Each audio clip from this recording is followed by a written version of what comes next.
Good Monday morning from the home of the College World Series. It is the lead up to the 75th College World Series in Omaha, Nebraska. And you're home for the College World Series, 1620 The Zone. If you're not excited now, you're not going to get excited at all. Good Monday, everybody. How are we doing? We are doing incredible. No. Let's go. Bring the energy. People are counting on us. Bring the energy like we're going to have Saturday night. Oh, I've already made the schedule. Saturday night for LSU, Arkansas, which is going to be rowdy. It'll be drunk. The whole stadium will blow at .316. Hell yeah. The College World Series has 7 of the 8 slots filled. Good morning. Jimmy is back with us. Good morning, Jimmy. I am. Hello. All right. You can just see the excitement on my face. Come on now. Come on. You're like a middle school principal at an assembly right now. Good morning, Case Western High. No. That's not loud enough. No. It is, if I am the mayor of the College World Series, and by the way, you kind of are. We have a monumental day, speaking of the mayor in this city. John Ewing is sworn in as the mayor of Omaha today. So that's a monumental day in this city. Did you hear about Black mayor? John Ewing going to be interviewed at the Omaha Baseball Village at some point during the College World Series? Really? By yours truly? He is a great, just individually? Well, me and Josh Peterson will both. So the mayor's going to stop by. That's good. Yeah. Very, very, him and his wife are two great people, Omaha grads. So you can talk Maverick athletics with them. Love to. That's actually good to know. There you go. You probably should stay away from the political stuff. Go, you know what? I live in an area of town where Friday there was a boat in the middle of the road. I did see that. Right off of 75 on Cumming where you get off. Yeah, somebody was making a turn and they didn't have their boat secured and the boat fell off of the trailer. So there was a boat right in the middle of the road. No, people were just driving around it. You know me. Didn't even faze them. There's a lot of things that we drive around, by the way, in this city. Like a lot of things that don't faze you, but continue on. No, this phases me. When I'm on the highway and there are like multiple hats on the highway, like there are multiple starter caps on the highway coming west from Council Bluffs. Shout out starter. Time out.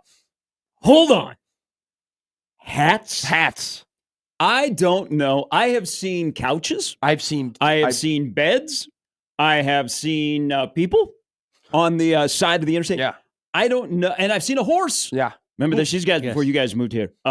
We once, ironically, on the day of the Kentucky Derby, unlike Tennessee where they had a zebra loose, we had a horse loose that was running down the interstate. It was fantastic. Nice. That was fantastic.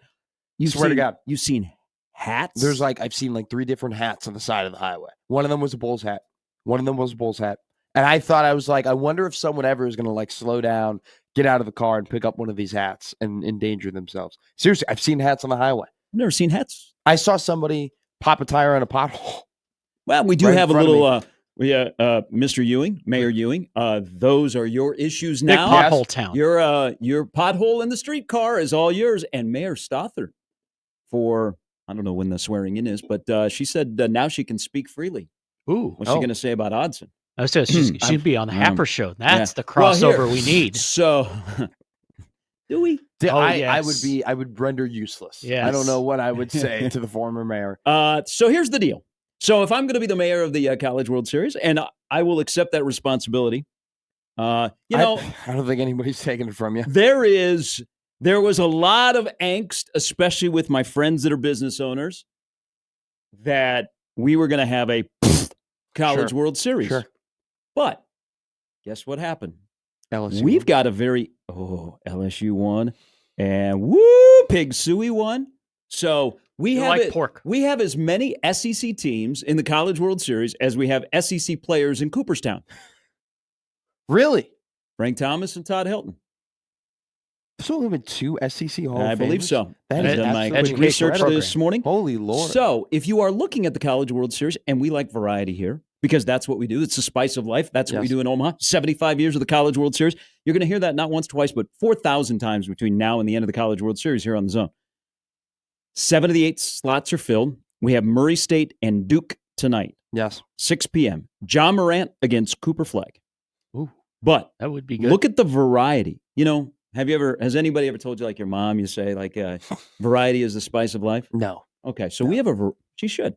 Variety is Like what that we 12 have. pack of chips that was a variety pack. Those were great. Hell yeah. Or it's like when you go to that grocery store, you can get like 6 different beers, right? And for $9.99.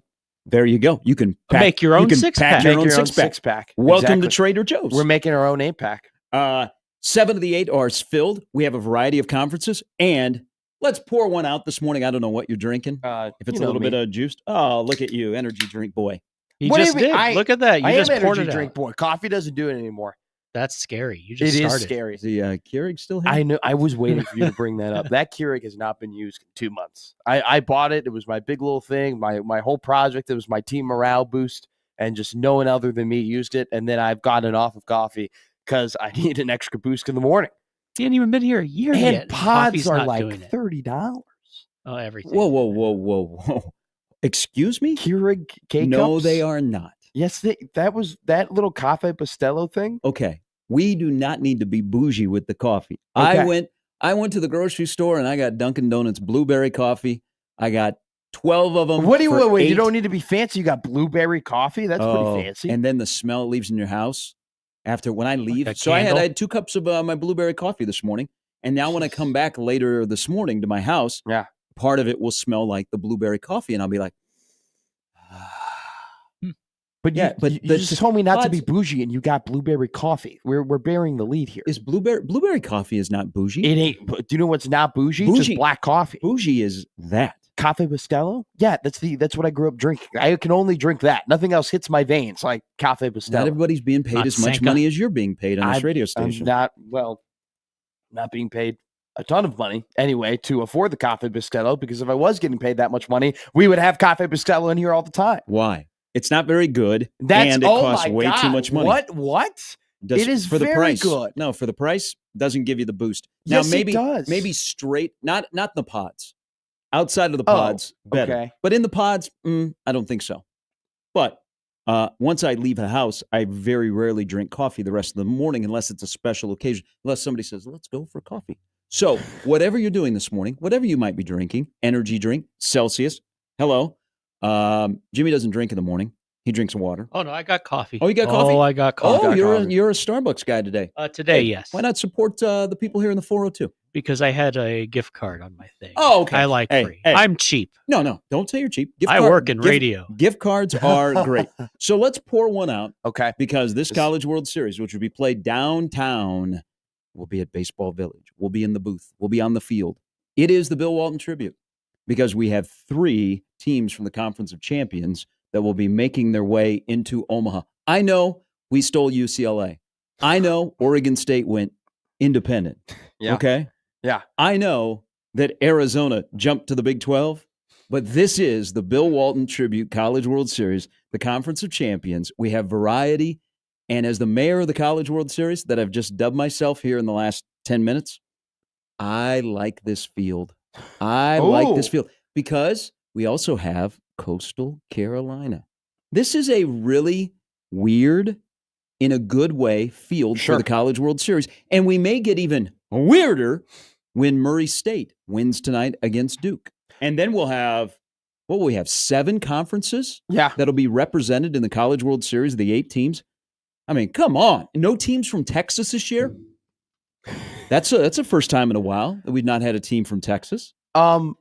You have an independent team. You have a Pac-12 team that should be. No, they're that's all that's- Pac-12s. There's a Big Ten team. They're in here. Pac-10. There are teams that Nebraska There's- baseball has beaten. I was really worried about the whole. Oh my God, we're only going to get 1 SEC or 2 SEC teams. Yeah. But if you were to pick the SEC teams that you were to get, if you only had 2 picks for the Mhm. CWS, I would argue that these 2 would probably be at the top of your list, Agreed. if not number 1 or number 2.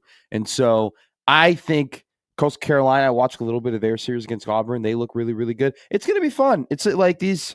I think we know who the favorite is. Arkansas is the clear and definite favorite to win it all. And I know a lot of Sentimental. people will be Sentimental. rooting for Dave Van Horn, but I think that makes it even more interesting, the fact that there is this towering baseball, team at this point. It's like when they get knocked off, right? Or if they get knocked off, it'll be a really, really big moment. And if they go ahead and they just win the whole thing, we'll be all very, very happy about it. So I don't know who y'all are going to be rooting for. Coastal Carolina will be a fun one to root for. LSU will bring a lot of people They will drink a lot of shots. Arkansas will bring a lot of people here. I'm just gonna make a request out there. Sure. You don't have to follow my request. A lot Go of people don't. That's okay. You know what? Sometimes you're Tyrese Halliburton just out there just waving around. Nobody is like any, you're not doing anything productive. You touch the ball 37 feet from the basket most of the time yesterday. You're just doing cardio. By the way, that series is exactly how I thought that series was going to go, except for an incredible comeback and a shot.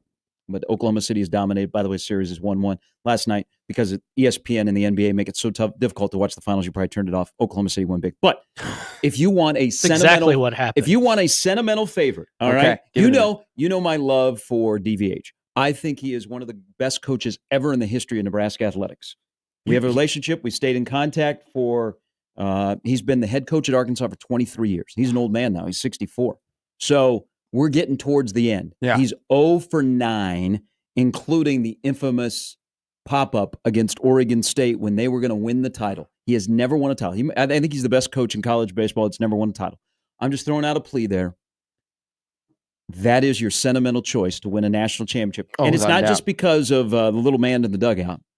It is because, and he is really, really good. Yeah. His team is really, really good. They dominated Tennessee. They ran Liam Doyle off the mound yesterday, and I wouldn't be surprised if Liam Doyle is the second overall pick next month in the draft.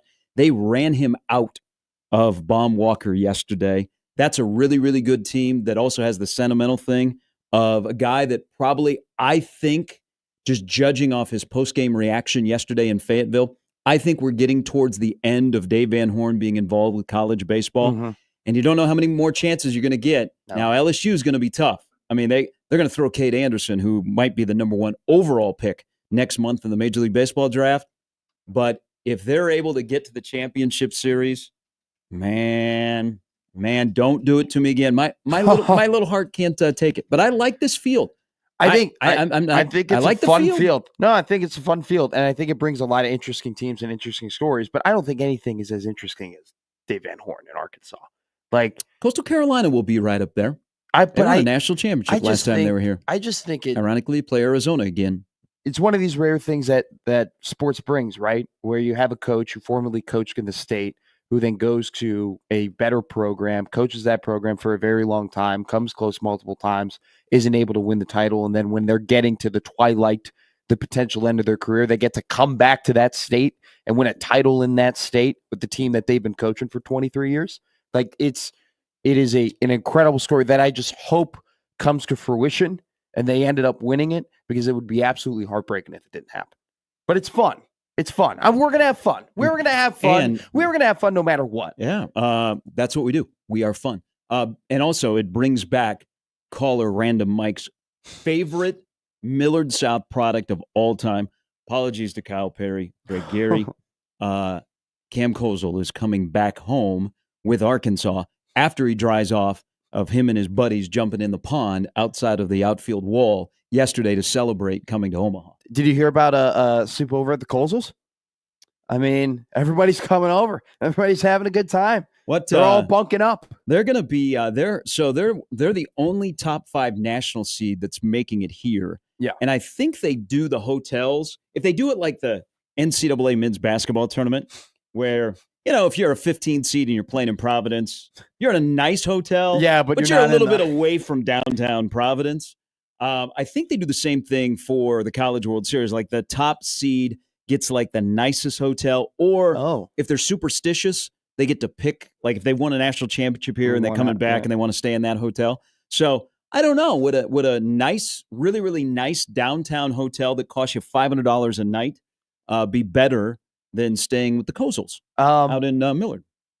For team camaraderie, no. For pure Lombard support and rest, I think staying at the hotel would probably be better. I don't know the Kozels. I don't know their house or the inner workings of their house, but off of Cam's comments, I don't think guys are going to want to sleep on the floor and then have to play LSU the next day. Hey, I think people were worried if Arkansas doesn't make it, at least we'd have Tennessee. But if LSU doesn't make it, what's going to happen to the Rocco's Jello Shot Challenge?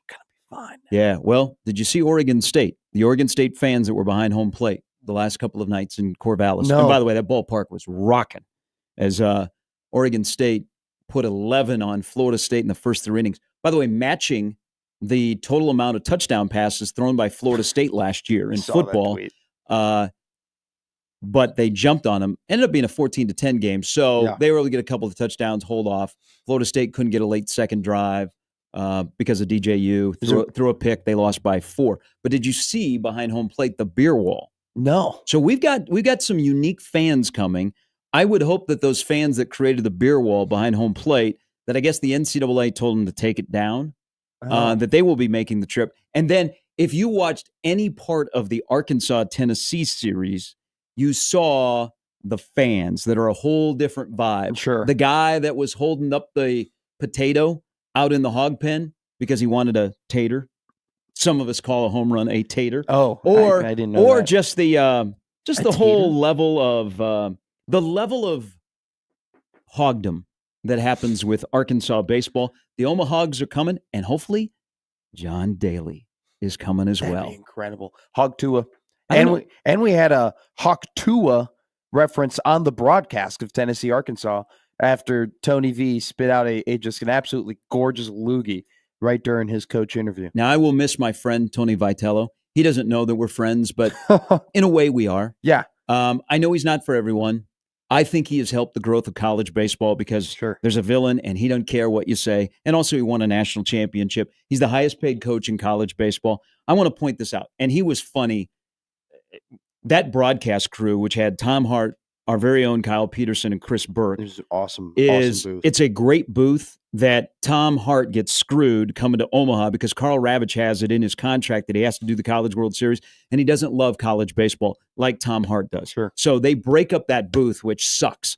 Berkey and KP are here, which is, along with Ben McDonald, who has really turned into a great college baseball analyst. He does a great job on the Orioles broadcast with the wonderful Kevin Brown, but he has really turned into a really good college baseball analyst. So then you have Eduardo Perez and Carl Ravitch come from baseball, the Sunday night baseball game. But they break up that booth, which sucks. But I'm glad they were on that super because they cover the SEC all year. They cover college baseball. College baseball and pro baseball are not alike.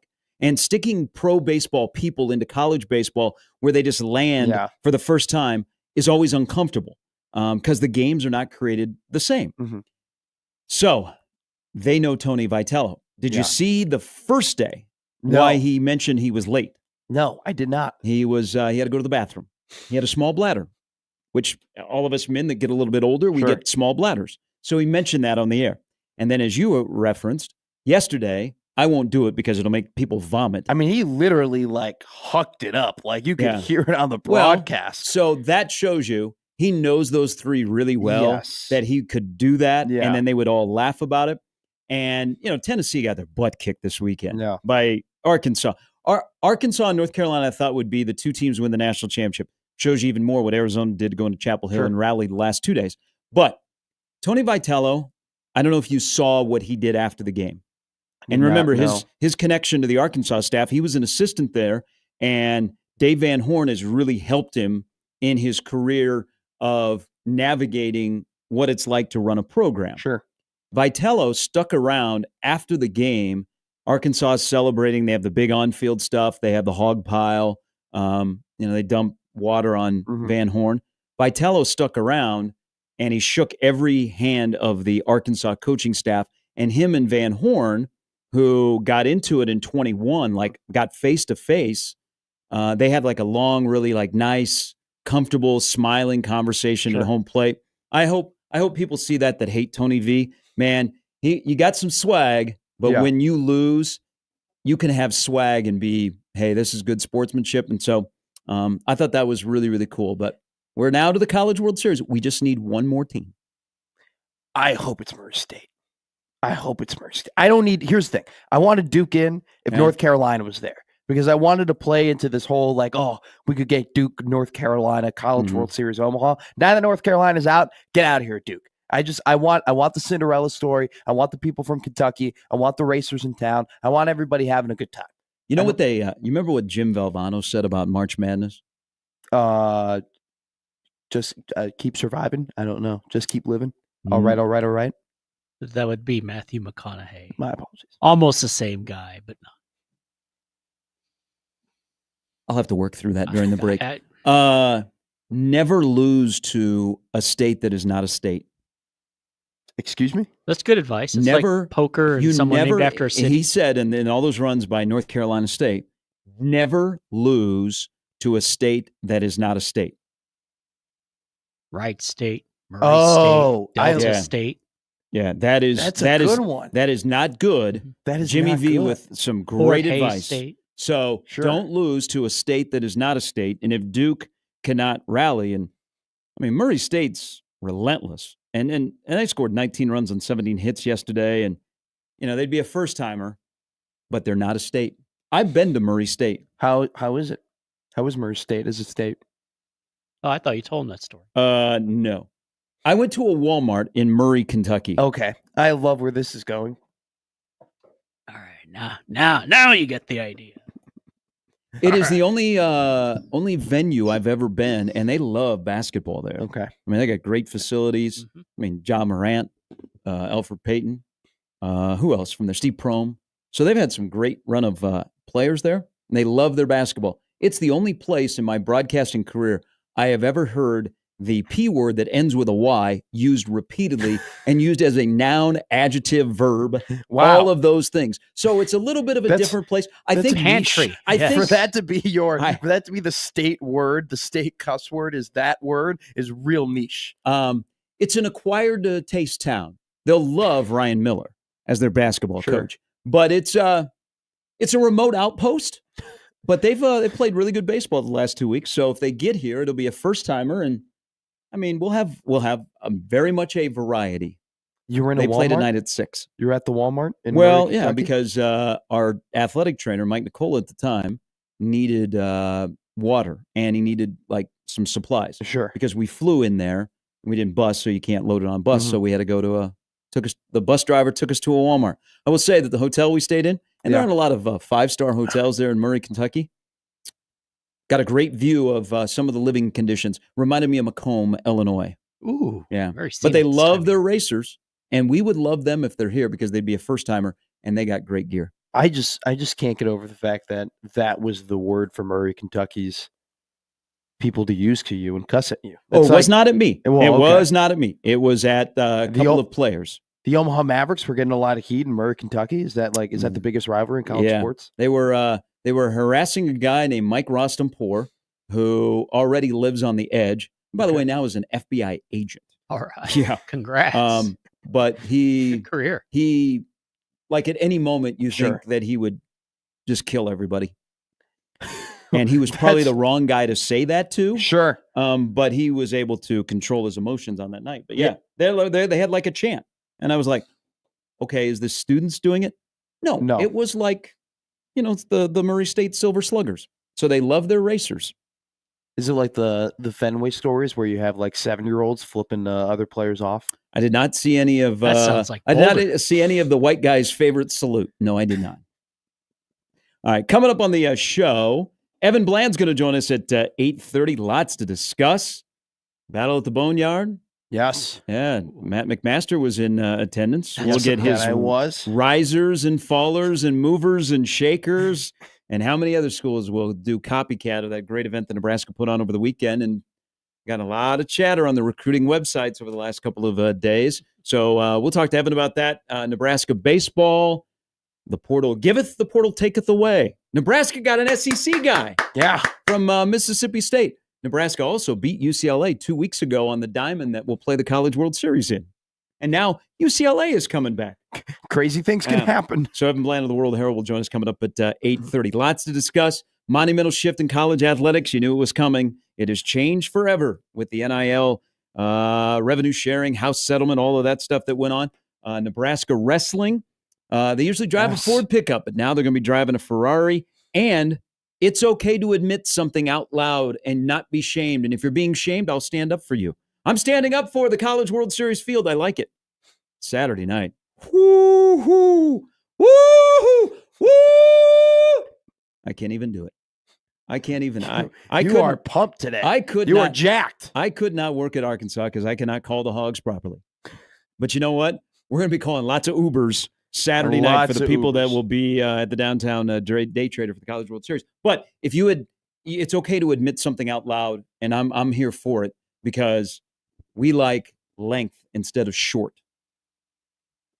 Yes. Yes, we will discuss that as well. You can discuss anything you'd like with us after a weekend of a wide variety of stuff. So many stuff. By the way, Mixed Sportsbook, I just want to throw it out there. Incredible weekend.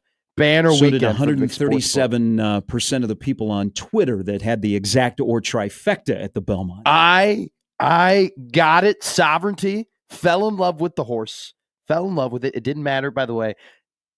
Nice quote unquote Belmont win, 1.25 miles Belmont. What are we doing here, guys? It's like I first off, there's a reason why I didn't know that it was 1.25 miles because I don't think anyone wanted to put it out there because this whole time we'd be doing, dude, the Triple Crown doesn't count because the Belmont's meant to be 1.5 miles. Regardless, Sovereignty, shout out Brad Marchand. What a beautiful, beautiful human being. Yeah, game 3 tonight. The rink changes. Not sure any of the analysis changes. Been a banger of an even series. That was incredible analysis from Gretzky, who was like, I don't know if people know how great the ice surface of Edmonton is. The fact that it's like he called it the greatest ice surface in the world. And he's like, when you go to Florida, it's going to be way worse. But we did end on a loss, unfortunately, with Pascal Siakam, who I had getting 20 or more points, and he ended up getting benched. Hey, Diet Wemby ate him up last night. A lot of the Pacers got ate up last night by the Oklahoma City. Lots to discuss. You can join the party on the week kickoff to the College World Series. The anticipation is palpable. You can feel it in the air. By the way, you can feel it in the air because I don't know what meteorologist was this morning. I was watching. Said it's about to get sticky. Oh, that's a good weather term this time of the year. Sticky. It's about to get sticky, Omaha. We're under a swamp-ass watch for this weekend. The Prairie Flower Casino Hotline open for you all morning, 402-951-1620. You can always email us into the Equitable Bank inbox, Gary and Matt at 1620thezone.com. By the way, we'll give you a Nathan and Disney World update. Yes. Because it's a special day for Disney. And you can follow us on Twitter, interact with us there. At Gary Sharp 1620, at Matt McMedia. The whole gang is here. Busy, busy week. Going to be a fun show today. Lots to discuss. We will open up Pandora's box when we come back on 1620 The Zone.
Not think about this.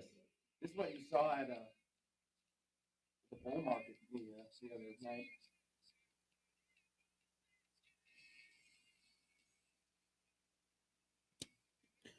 Welcome back in, Gary and Matt. With Jimmy on 1620 The Zone. I believe that all three of us are some of the few people that were not at a wedding this weekend. Seemed like all of my friends throughout the country were at a wedding. Maybe the first weekend in June, full weekend, was a major wedding weekend. I got a wedding invitation this week. Do you know them? Yeah, they're my cousin. Okay. Cousin that might as well All be a right, sister. congratulations. I know that I'm going to be in the wedding season of my life coming up in about 1 to 2 years. I think I'm about 12 to 18 months away from the beginning of what will be a 5-year journey of not taking vacations, but instead going to other people's weddings. I really, really want to be the best man at someone's wedding, just so I can sure just say at the end, can't wait to see you guys here next time. You know? I'm sure you I've will never be. heard someone actually say, I want to be the best man. I want to be. Well, I don't care for who. You know what? I don't. You know where you hit the when you are the best man in somebody's wedding, and then they are your best man. Yeah, I don't think that's. And that's why we need the SEC to get to the championship series, because that guy will be here. That's where it's really, really cool. But you'll be a best man. I bet you will be multiple best man guy. See, that's there's my a good issue. over under. Yeah, I either want to be 1.5. one person's best man, or I want to be nobody's best man. You could be a maid of honor. Who knows? Well, my sister my sister said for her wedding that I need to be in her wedding, and so I'll be like on the bride's side. So I will technically you would be on her. Now, is she engaged? No. Oh, okay. She said in the future. No, you'll be on his side. No. She wants me to be on her side. Okay. And wear like a suit that's the same color as all the dresses. That could be slick. That is very nice of your sister. It shows you guys have a great relationship. We have a great relationship. But she's like, fantastic. I want you. She was like, you could be my maid of honor. And I go, I'm not going to be your maid of honor. Don't knock it. It happens. Honor. It happens. It's a great honor. Isn't that the maid butler? Oh, that's see. I didn't put that. I just thought of Jeffrey from Fresh Prince. Okay. Before I listen intently, and we all will, with your breakdown of the Battle at the Boneyard, which a lot of schools around the country now will copy. Nebraska pulled this off this weekend, and it did really well. I also want to point out something. Two things, actually. Yeah. The organization that Nebraska had that went into this weekend is pretty damn impressive. Mm-hmm. It gives you a little bit of a peek behind the curtain that they have a lot of things off the field that are all aligning, that they have good organization, good communication, because there were a lot of moving parts from what I understand for what happened on Friday. And then also you have banger after banger of prospects on campus for official visits. I want to point something out. And I know recruiting is not for everybody. And you're like, Jesus, we got to wait 2 years on Trey Taylor. It's probably worth it. Is high school recruiting, I think I get the sense that people are like, until they're there. Yeah. But one thing I think we can all agree on, we are very, very lucky to have a program that is covered with the passion that Nebraska football is covered, is that the recruiting websites, Tim, Steve, Zach from Rivals, I know Greg Smith was in town. He used to work for Rivals, and now he's a national guy who's also going to work for On3. Robin Sean, and Sip, and then Brian Munson from On3, Husker Online, and then Shafe, Brunts, and BC. Yeah. The guys that do the recruiting, that cover Nebraska recruiting, and especially on a weekend like this where they bring in the national guys as well, but the local guys still have a say and have a place in front of a camera or on a website. Kudos to you all three organizations, because you guys do a great job, and I don't think you get enough credit for the recruiting coverage that you do. With that said, yes, how impressive was Mr. Hudson? He was incredible. I mean, you're about ready to make some people's mornings. You're about ready to make that coffee tingle a little bit. It wasn't just that when you got into the red zone, you could just throw the ball up into the air and he was going to come down and grab it and make sure he got a foot in the end zone, because he did that about 4 times where Trey was rolling right or Trey was rolling left and it was made for someone else. And he just goes, no, I'm going to throw it to Ahmad Hudson. And Hudson just goes up and grabs it. What's even more shocking is that they're on the 40-yard line in the green zone, and he's lining up like he's a slot wide receiver, putting on a move and just absolutely sprinting right by a guy. And then multiple times, Trey Taylor, who was absolutely incredible, was dropping dimes into a basket. It was awesome. It was just awesome. It was just awesome to see just those caliber of athletes at that young of an age, like having fun and like playing really, really well. And all those guys, like on that Miami Raw team, they were a riot. Like they were all trash talk and they're all running around, but they were all really good at football. I was so impressed. I was just so impressed by the event. I was impressed by Trey and Ahmad, but the event was really well put together. And I talked about this with somebody. They asked me, like, what is going to make this week a success or this weekend a success? I go, I think it's already a success. Like, I don't think you need X amount of commits or X amount of recruits coming to Nebraska to be like, oh, this went really well. I think it just went really well, period.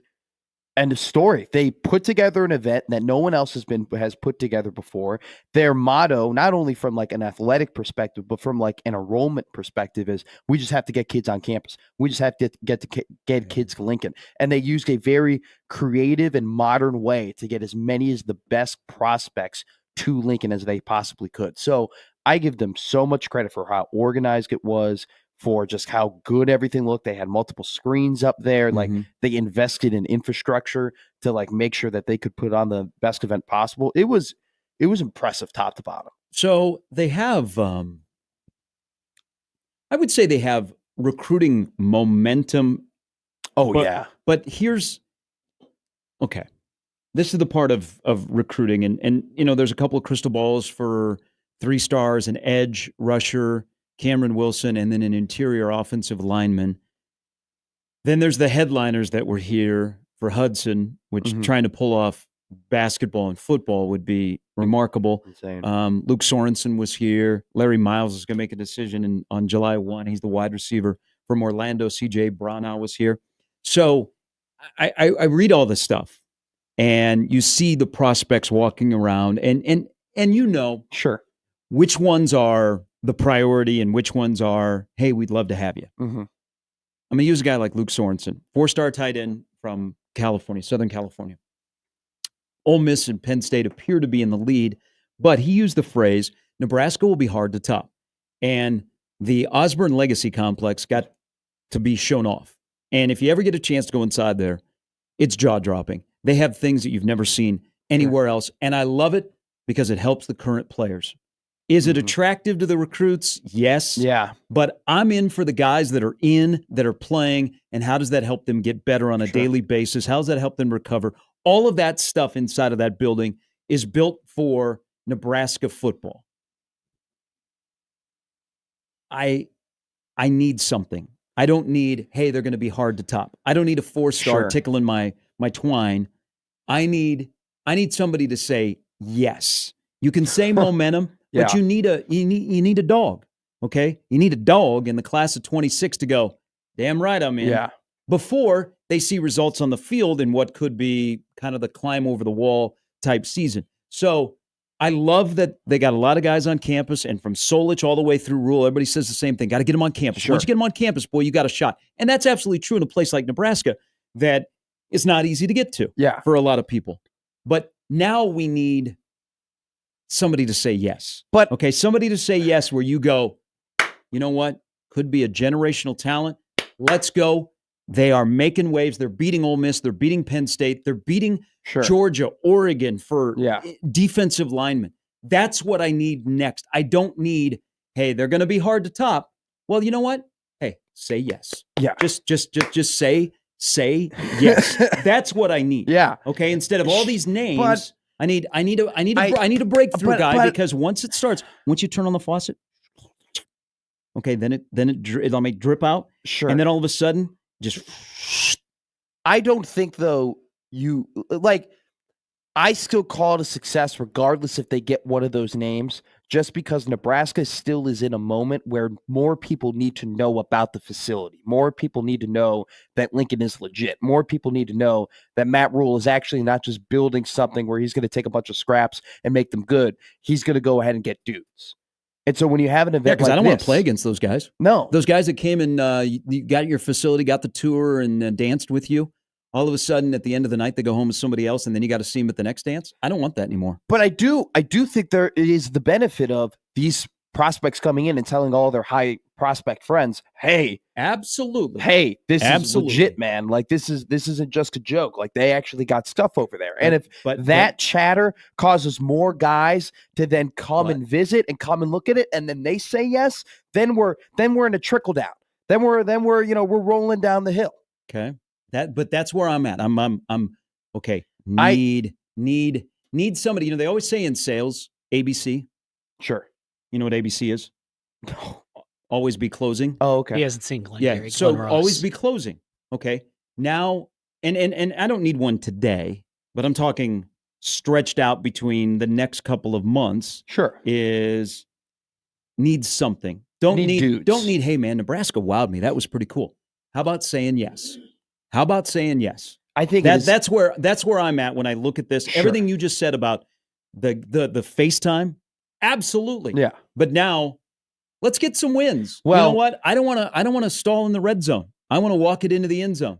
I don't mean to be that. I want to twerk. Dude, there was some twerking. Yeah, at this battle at the Boneyard, there was a lot of hip movement that was going on at times from a lot of these prospects. They really like to do that stuff, I guess now. So you're saying twerking back? There was one guy who was like throwing in another dude's face. It was yeah. It was funny. There were some things that were going on there. See, that's the hard-hitting analysis I'm here for. Yeah. Oh, that's what I'm going to take from the segment. We do not care that Trey Taylor's 5-step drop looks impeccable already as a 16-year-old. It's just one of those. It looks really good. He hitches. Gotta wait 2 years. Will they still be twerking when he gets here? So did you talk to any of your recruiting guys that he could be in line for another star? So because it's early in his recruitment. He's just going into his junior year in high school. I talked to some people who said that they think he has the potential to maybe be the best quarterback in 2027, that he has those tools, and that there is that opinion going around in that football department that they believe that he could be just the best 2027 quarterback prospect. So I also was being told that, hey, like Ahmad Hudson has a 4-star on 24/7. That ain't lasting for too much longer. He's that guy's a 5-star. There also were current players that were there. Yeah. We will discuss and future players. Yes, and future players. The current and the future, the past, the present, future, and future were there. And there are a couple of past guys that were there as well. Yeah, Amir Abdullah looked great. Looked like in really good shape. Yeah, Amir made me sad this weekend. Why? I'll explain a little bit later in the show. Really, really sad to see him. Made me sad. All right, one of the books, another one to go. Again, the College World Series, 78 teams are here. Nobody from last year. Really? Nobody from last year. Florida State, Tennessee were the last two to be knocked out. We got a bunch of newbies. Variety, conferences. It's like Yahtzee. But we got 2 SECs and we got a Saturday night. We didn't just get 2 SECs. They're going to put that game on a Friday. We need Saturday night, LSU, Arkansas, under the lights. Hey, it's my first one, man. I'm just enjoying the ride. You tell me what's good for the series. That's what she said. All right, we're back with more of Gary and Matt and Jimmy after this on 1620 The Zone.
All right, good morning. Monday morning. Gary and Matt. Jimmy is in the house, back to kick off College World Series week on The Zone. There's no other place to be than The Zone. All the games, all the commentary, all the fun, all the frivolity. Baseball Village to the booth to the field. We own the College World Series on 1620 The Zone. Any update on what the weather might look like, boys? Sticky. Warm. Okay. Yep. Why even fight it? Warm out. By the way, I love that I just don't check the weather now at all ever. I just wait for you two to give me your full breakdown and analysis. We're old, and that's what you do in Nebraska. If you ever run into a roadblock in a conversation, just go, how about that weather? At least twice during those days, especially at the beginning, you'll be like, have I made a tinkle in my pants? And the answer will be no. It is just very warm. You've been talking about swamp ass, all right? It's going to be warm. I'm worried. Oh, time. What in the hell are we talking You got about? two left. You got two left. You just took a timeout. You got two left. I'm like the Pacers last night only had 3 timeouts left midway through the second quarter. Shows you what kind of a night they had. Yeah. What do you excuse me? What did you just say? He's bringing up valid points. You're going to think you wet your pants. Yeah. But it's just going to be just this sweat. Happened before. Yeah. It's normal. I'm it's sweaty acceptable. Human. What do you think I have? No, are you as sweaty as the dude on Saturday? It was 105 on the field in Baton Rouge. Ooh. Shout out our very own Kellyanne, who is a diehard LSU fan. A lot of tailgate going to be bumping. Her Tigers, go Tigers, are going to be here. Did you see the guy that caught one of the home run balls? No. He has a sweating problem. Does he? Yeah, so I we believe have it. the Tater guy from Arkansas, and we have the sweating guy from LSU that were my 2 favorite fans from Saturday. Better than the Vandy Whistler. We don't even recognize him. Yeah. That's you. They're You have a sweating problem? Why do you think I'm such a hairy individual? Are you going to go? Are you going to rock?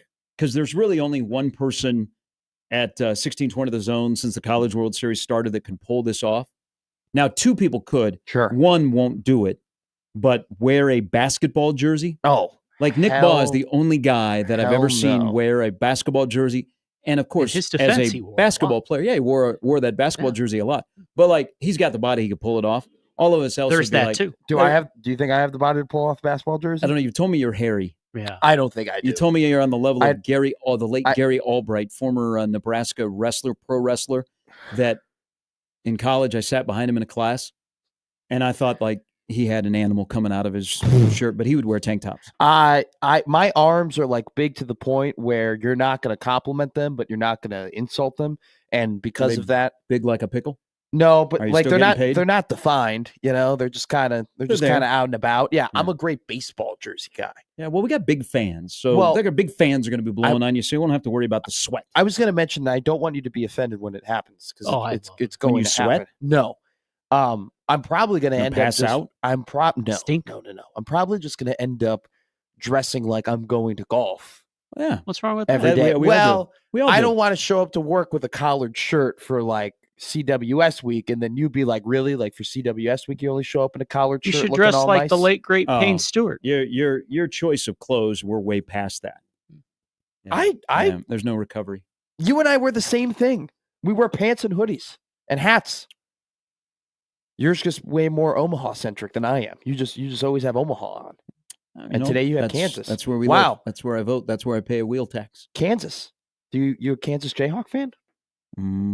I have a connection to Kansas. Oh, okay. Yes. He went to game day. I was gonna make fun of you for wearing a Kansas hoodie because you always give me crap for wearing, other teams' hats. I exchanged DNA with a Kansan.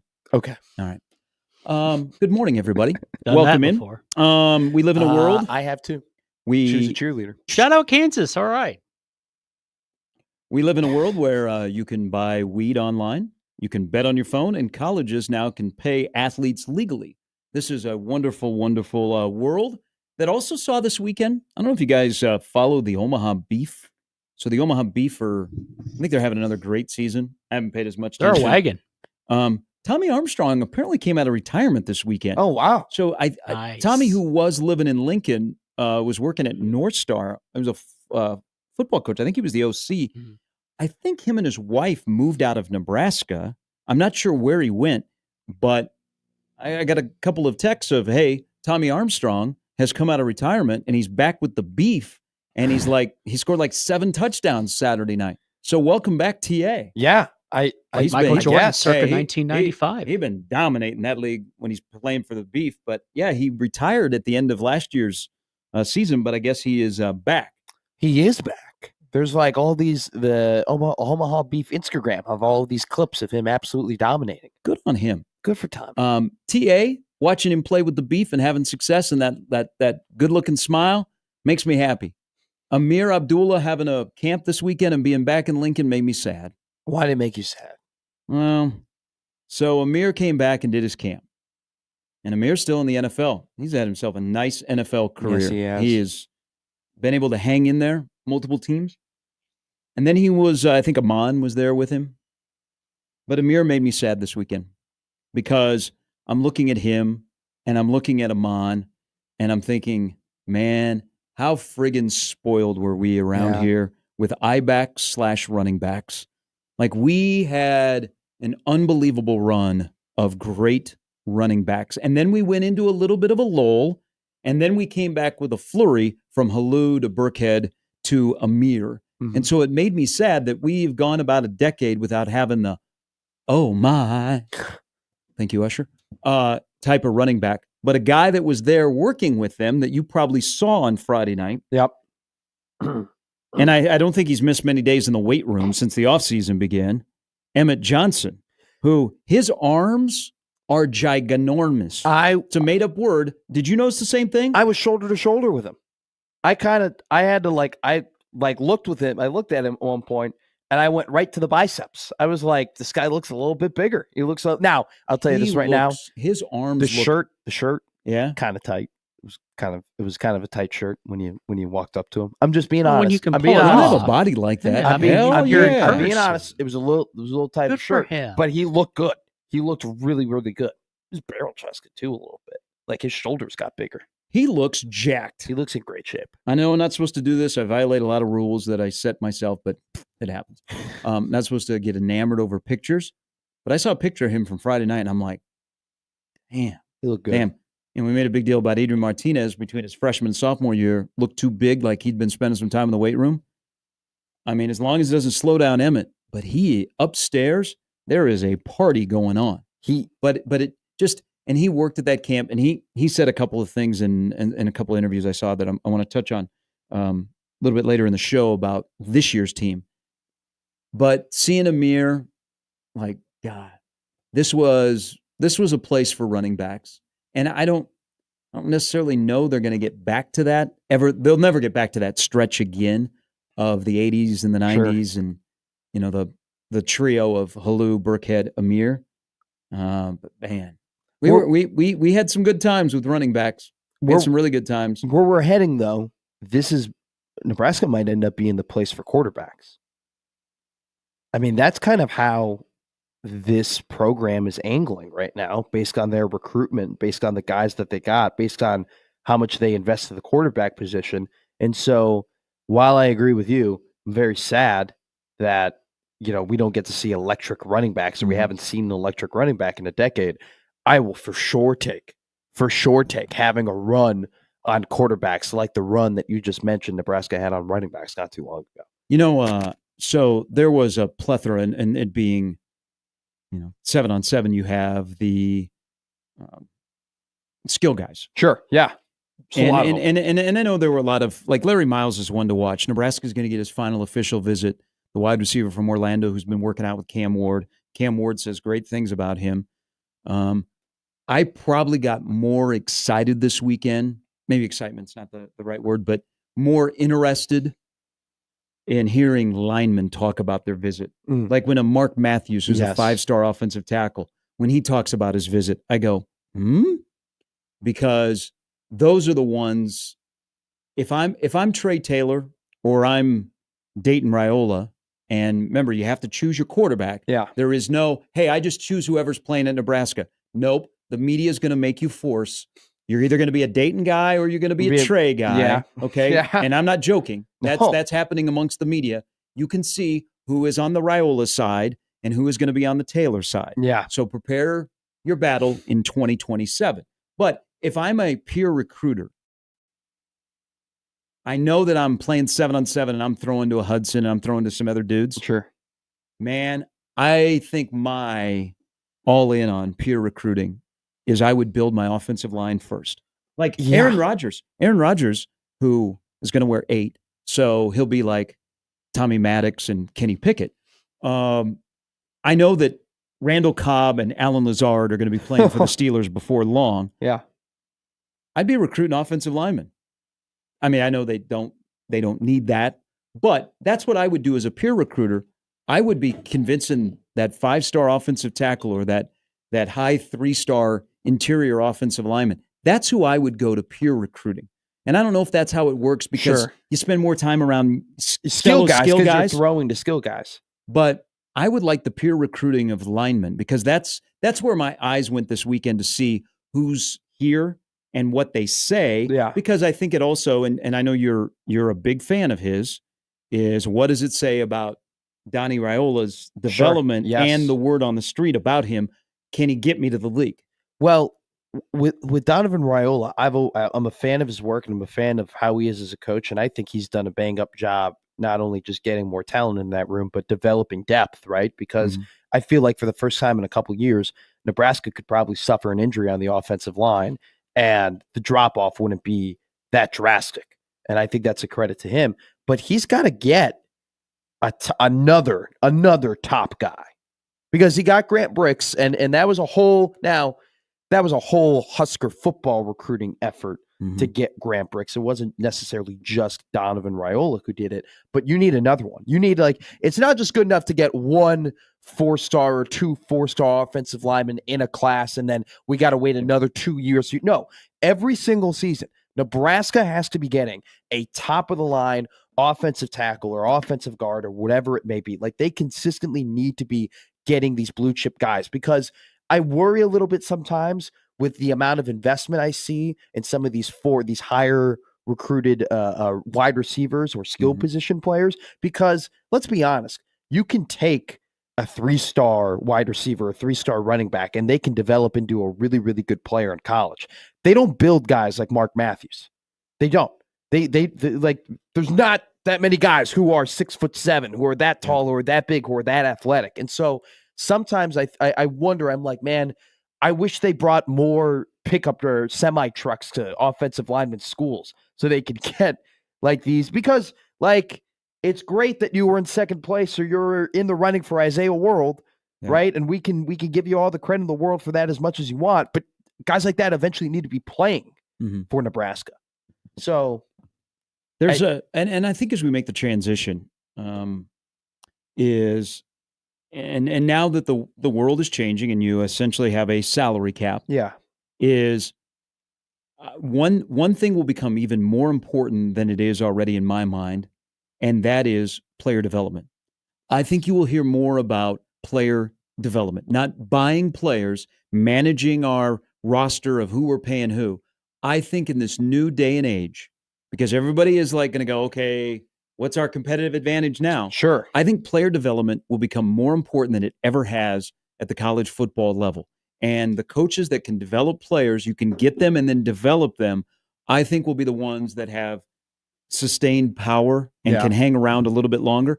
But I also think in terms of you got to hire position coaches that is one of their strengths is developing players, is you cannot make multiple mistakes on evaluation. No. You cannot afford moving forward to have mistakes where they just keep stacking up because it will set you back. What do we say in the NFL? If you go all in on a quarterback and he doesn't turn out to be your franchise quarterback, how much does it set your franchise back? For a long time. It gets you fired. It gets people fired. I think in college football, you cannot afford multiple mistakes at position groups. I also think another thing, because the football operation will not just be cha-ching, where's the checkbook? It's going to be what football is supposed to be. Evaluation, get them here, develop them, and then this is another part with the reduced roster when we eventually get to 105 and the confusion from Friday night on how that's going to work out is you got to keep players healthy. Yeah. You've got to invest. Yes. I know you have to invest the money part to put a roster together, but to me, football guy, invest in coaches that can develop players, coaches that can evaluate, or staff members that can evaluate, and then I want the best of the best that feed my players and take care of our players and rehab our players. If you can do those three things and you got money to spend, then I think you're in a really good spot. So that's why, like, Donnie Raiola, you mentioned bricks. We're all in the same boat here. There's a guy that you're watching that's got to make the jump. Yes. And then can Pritchett be different than he was last year at Alabama when it comes to protecting the quarterback, doing what he's got to do at the tackle spot to possibly be, when he's out of here in 2 years, a guy that gets drafted highly. If Nebraska's not going to get top prospects now to commit, when in the future will it happen? Because I think if you win though, because remember they're setting up that they're turning the corner in 2025. That's the whole.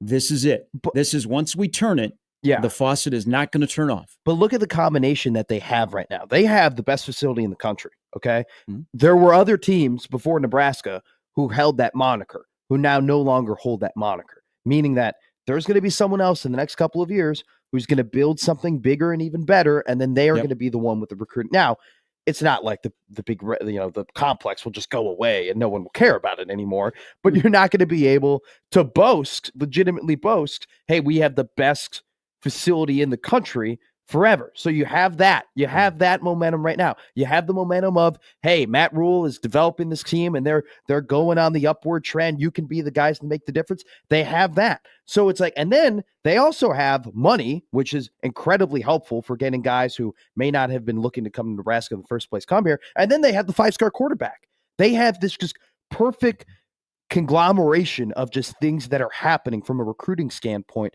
that makes me question if they're like, when are they going to say yes? Like if they don't say yes, then when? Okay. And if you're right, it might be winning. It might just take 1 9-win season, but there are a lot of teams that win 9 games. Well, then it becomes of how do we, like, I worry about like an Ole Miss and a Texas Tech. Sure. What was their advantage? They had somebody that was financing some big paychecks, right? Yeah. Now it's kind of, you can't willy-nilly that. No. So what is the competitive advantage for an Ole Miss and a Texas Tech against the more established programs? That's why I say, that's why I go back to, I know the money is there, but Nebraska needs to excel in football things, not football things that go cha-ching, cha-ching.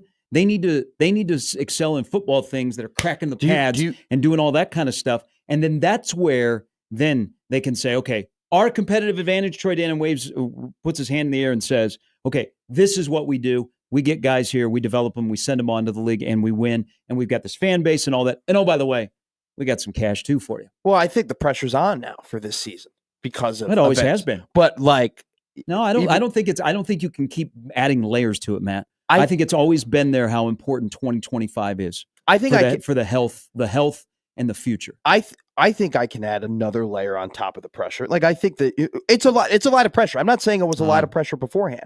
I think you could say you can add a little bit more pressure onto it because now you actually have dudes who are legitimately interested, who are like angling to potentially be on your program. Nebraska goes 7-5, and those guys are watching that season from the couch. They go, maybe they aren't turning the corner like I thought it was. Maybe what they were telling me in Lincoln isn't meant to be true. Maybe I'll just go to a more established program. Yeah, there's deeper layered into what you just said. That'll be discussed before a Thursday night in Arrowhead. Yeah. Of what this season is all about. All right. You can always join the conversation on the Prairie Flower Casino hotline, 402-951-1620. Evan Bland coming up in about an hour. We'll talk some football. We'll talk some baseball. We'll talk the College World Series. At 6 o'clock tonight, we'll have the final team in, Duke or Murray State. What if they did the schedule and LSU Arkansas was Friday night, not Saturday night? I would hope not. I would hope not. I prefer it to be Saturday night, but as long as it's a night game. Man, the hotel is going to be packed. The crawfish is going to be boiling. We're going to get some rowdy people for LSU Arkansas. We know that matchup will happen. All right, we're back with more Gary and Matt with Jimmy on 1620 The Zone.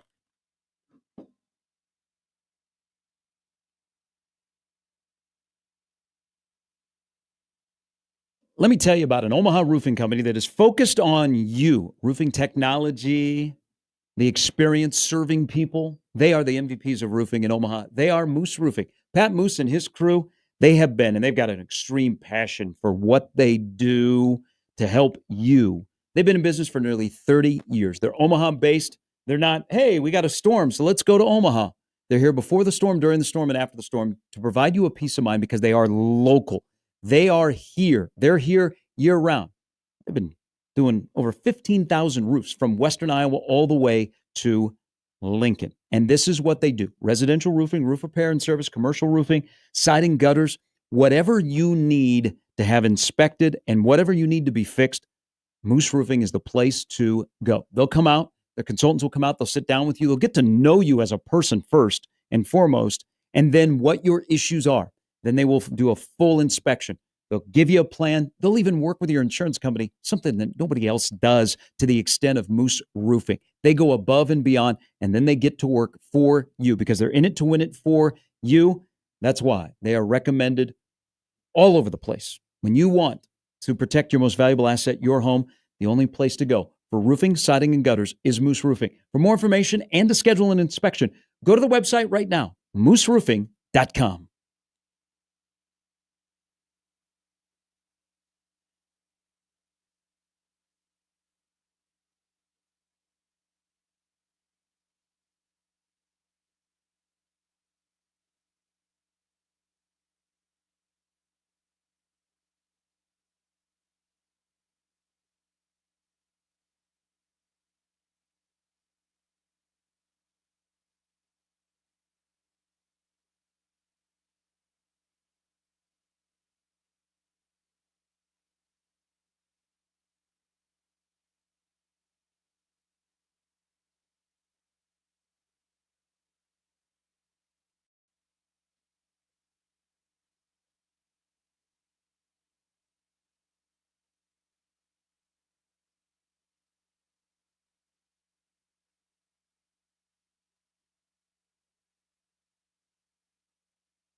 Gary and Matt is brought to you by AGR Roofing and Construction, local quality service. Call 402-639-1218 to get your free inspection today. Hey, we are a month away from the first college football media days. Oh, I am ready. I am ready to go back to Lincoln. I am ready to go to the pressers twice a week. I'm ready to make some take fives about what you hear at those pressers. Flash my badge. Matt McMasker, 1620 The Zone. Hey, Coach. I was wondering. So the Big 12 is the 8th and the 9th. This year, the Big 10 Media Days are in Las Vegas. Baby. Will that preclude Dylan Raiola from attending? Oh, because he's not 21? He's not 21. Will he have to pull an Ashton Genty? And he will go, but he will hold a separate media availability because he cannot be in a casino. Probably. There's just you can with an adult. You can't gamble, but I thought you could go. I don't know. I don't think you can. I don't think if you're under, at least in my experience, this might be casinos, a Chris in Vegas. If you're under 21, you can't get in there, but it might be different from state to state, but I have no clue. But there's no way that they're not going to put him in front of the camera. There's he is the face of not only the program, you can make an argument he's the face of the athletic department now. I'm sure that he will go, and he can't do it in a casino or wherever they're going to hold it. And or maybe it won't be in a casino, but he might have to stay with a friend of the program. Can you imagine? Out in Las Vegas? They're asking Ryan Day a question. He goes, 1 second, just picks up the dice, rolls it. Sorry, I need a field bet here. 1 second. I'll talk about Jeremiah Smith in a second. Tens, baby. 5-5. 4-5-6. Hey, question here. Jimmy, you would know my issue because they're back. Why are the birds? No. Oh. Why are the birds so loud right now? They're pumped because, I'm leaving before 5 o'clock and you already see hints of sunlight. So this is big bird time in Big Bird Town. My birds, so my tree outside of my window, which July 4th can't get here soon enough in my neighborhood because once the fireworks go off, the birds leave. Oh. The birds have come back to the tree and they start chirping at about 3:05 every morning. That makes sense. When it starts to get a little bit light. Out. Do they wake you up? Oh, yeah. Well, yeah, they're loud. Like the birds right now are super loud. And I don't know if there's something going on in the universe. You bird experts out there? There's no birds where I live. I don't think they're perched up on any. You live in a concrete jungle. I do. That and I don't have windows in there are Creighton my room. Near you. You don't? I don't have any windows in my room. I'd go crazy. It is a little difficult waking up in the morning when you don't have the natural light and you're just in this black box. It is so easy to just want to go back to bed. And by the way, falling asleep has never been easier. Okay. Oh, I bet. It is 2 minutes. You take me 20, 25 minutes. I lay my head down. I'm out. I'm done. But I wake up in the morning and you can imagine with me, when I wake up and I don't hear an alarm, I'm freaked out about missing the show, missing it being in the show. Oh, it's 11:05. There has been maybe a half dozen times where I've woken up thinking it's 6:05. It's gotta be 6:10. It's gotta be 6:15. And I look at my phone, it's 2:45. And then I'm like, I only have an hour and 15 left. We've been there. We've been there. This also not only is the College World Series, but we have one more team. We're either getting the Blue Devils or the Racers. Give me the Racers. Please. I think I would be okay with that. I'm happy with the field. I also have friends who I just don't like LSU and Arkansas playing each other, two best teams in the tournament. I have friends who went to Duke that they definitely would want to visit me if Duke made it to the College World Series, and I don't want to host them. So there you go. That's the spirit. It's a good friend. Yeah. We're why do you don't like about him? Half friends. Well, then he's got to clean. He's got to get his place presentable. How do you be a half friend? In your world. We're friends and we go out and we hang out with the same people and we're around the same group and we've known each other for a while, but her and I are we just don't we're just very different people. But I would definitely have to house them and I would definitely have to pay for food and be very nice and show them around and whatnot. Tempted to root for Duke. And I really don't want to partake in that. I've already been hosting too many people over the last couple of weeks. The bank account needs a break. So I like the field. Because we get LSU and Arkansas. Unfortunately, they have to play each other, and so we don't get them on separate days. There is the part, and I'm getting this on social media and text here, is that if you think about traveling in terms of fan bases outside LSU and Arkansas, It's kind of slim pickings. Oh, right. Yeah. I mean, but it could benefit us Omahans who go to the series once, usually on Father's Day. Okay, you take Dad to the 1:00 ball game, Yeah. and then you go home and you watch the end of the U.S. Open, which is this weekend at Oakmont. Can't wait. And then a Western. But you're like, as an Omahan, unless you're a season ticket holder and you're a partier, you probably go there once. You don't want to mess with the crowds. You go down there every year. You say, "I did it." Okay, you go to Kohl's or Walmart and you buy your College World Series shirt.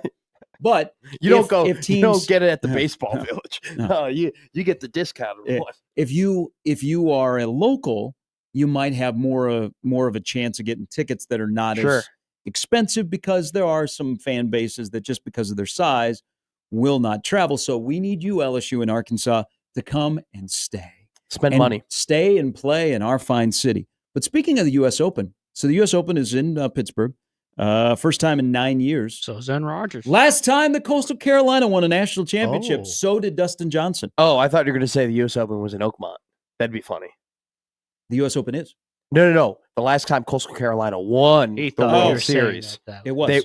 It was in Oakmont? Yeah. There you go. 2016, Dustin Johnson. I'm really? pretty sure. Mind blown. Stat boy, look it up. Look it up. Stat boy. Dustin Johnson was, what did he win that by? Being 4 under at Oakmont, which is one of the toughest courses in the entire world. And it could be a little bit tougher. I've been looking at the weather. So there's only like one day that it could be tricky with the rain, but you've seen the rough. You've seen other things. Yeah. So do you think the stimp meter will be 15 or more at any point during this year's U.S. Open? The what meter? The stimp meter. What's the stimp meter? It measures on the putting surface. Oh. Yeah. I've never heard of this. The speed on the putting green. I've never heard this before. So that's what the U.S. Open is. I know it's for rolling off the greens. And the U.S. Open is built to challenge the best of the best, and it drives you nuts. And we all sit there and go, I can relate to you because I have the same problem. But the greens usually are the one where it is like wearing the scuba suit, sliding down. I'm debating betting the under in terms of what the winning score will be, because I want to root for the course. That's what a lot of people do. I like, for the U.S. Open, I enjoy rooting for the course. I want the course to have a good day. I want Phil Mickelson to chip up toward the green. It'd be like 6 feet away from the hole, but then it's just moving a little bit too much. Oh, no, the ball is moving. Now it's 7 feet. Now it's 8 feet. Then it hits a ridge and it dips all the way back down to the rough. That's what I want to see. That, and I wouldn't mind cashing a Scotty Scheffler to win plus 245 bet. He will be a favorite. So are you going with, I've seen a good number out there for the winning score being 2 over. What was DeChambeau last year when he won? I think he was 2 under. Okay. DeChambeau. People that have been around Oakmont for a while say this is the toughest it has looked. So they're saying that I read that the long ball hitters are going to be favored in this go around. And I think that definitely favors your DeChambeaus or Rory McIlroys. But at the same time, I think this course is just so difficult that your best bet is probably just Scotty Scheffler and just being like, hey, I'm going to take the best golfer in the world who's on an absolute heater right now. And the last 2 weeks, Rory, granted, he is the second favorite at plus 550. He's had a pretty inconsistent last couple of weeks in terms of his performances. So, but I think the U.S. Open, like, golf, what the U.S. Open does is exactly what golf needs to have all 4 majors, which is they're all unique. They're all different, right? And I think the only one that misses the mark is the PGA Championship, right? Like, you go to the Open, right? The formerly British Open. Like, that was a links golf, beautiful courses. Sometimes you're in where the birthplace of where golf was. It was all about tradition. Then you have Augusta. I don't need to go into that. Then you had the difficulty of like the U.S. Open. I feel like golf would be, it just feels a little bit incomplete that like the PGA Championship doesn't have that slant. It doesn't have that thing that it's known for. John writes into the Equitable Bank inbox where they take banking personally. Has Doug come back with his lovely wife from touring the world? I've been waiting for we haven't gotten his emails. We haven't gotten his breakdowns. I miss him. He periodically tweets at the show with pictures of him and his wife drinking wine in some foreign outpost. That's the second Org? time you've used Outpost today. I'm going to be an Outpost guy. Everybody's at an Scott's Outpost. Bluff. Been watching a lot of Star Wars recently. Yeah? Well, Some are everything's an saying Outpost. Los Angeles looks like Andor. Is it dry right now? In Los Angeles? Yeah. I mean, it's usually dry. I haven't watched Andor. There's Well, you haven't watched the news either. yeah. I don't. There's things. Yeah, it's not just Kershaw striking out 7 in 5 innings yesterday. Mhm. There's other things It that are has going on nothing in to do Los with Angeles. The way you roll that stuff into other things, the fact that you just have box scores memorized from the last couple of days and you find political events to roll it into is awesome. There's things. Not on Prime Ticket. Yeah. Well, sometimes you have a brother that's in law enforcement that is based in Los Angeles. And, Sometimes. yeah. Well, he sees a lot of things in that city, and then he has weekends like this weekend. But that's beside the point. Well, yeah, Kershaw struck out 7. So you don't know what's going on in LA? I'm assuming there's a drought. Sublime's going to end up writing another song. I really about don't Dave. know. Okay, that's fine. I don't keep up. Good. I told Stay you away I from keep it. my Stay away I from it. keep out of Oh. like I know like I follow I'll who sum You're it. fine. Hey, I follow who it's a- passed away. Hey. Right, that's important. Like reading, like if there's any like famous actors or singers that like There's know, a may have bunch of moved people on. advocating for winning time Hey, to be. I Brought know back. that Elon and Trump had a beef. I didn't know what that beef was over. If Yeah. I'm being honest, Just go with something about just, a bill. Just keep it moving. That Clinton is still the president. All right. LSU, Arkansas. John writes into the Equitable Bank inbox. How long do we have before Sankey starts whining about a travesty? Is that 2 SEC teams have to face off against each other in a first-round game? These people are insufferable. Now, I believe this is stat boy Rob Anderson.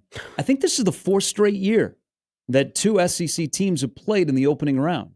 Wow, I would not know that. I would much rather though SEC team play each other as opposed to not playing each other at all, especially in this field. Just as I want the 2 best fan bases or the 2 most populated fan base could go after each other.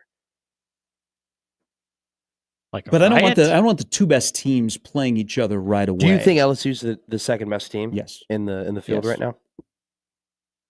Yeah, but I do think They that both have live mascots. I think with this field in particularly, it is at this point kind of like Arkansas. Is Arkansas Yeah, live? yeah. No, hold on. Yeah. What's They don't the have pig's name? They do not have a live pig. Yes, they do. Really? Yeah, because his predecessor or her, I can't remember.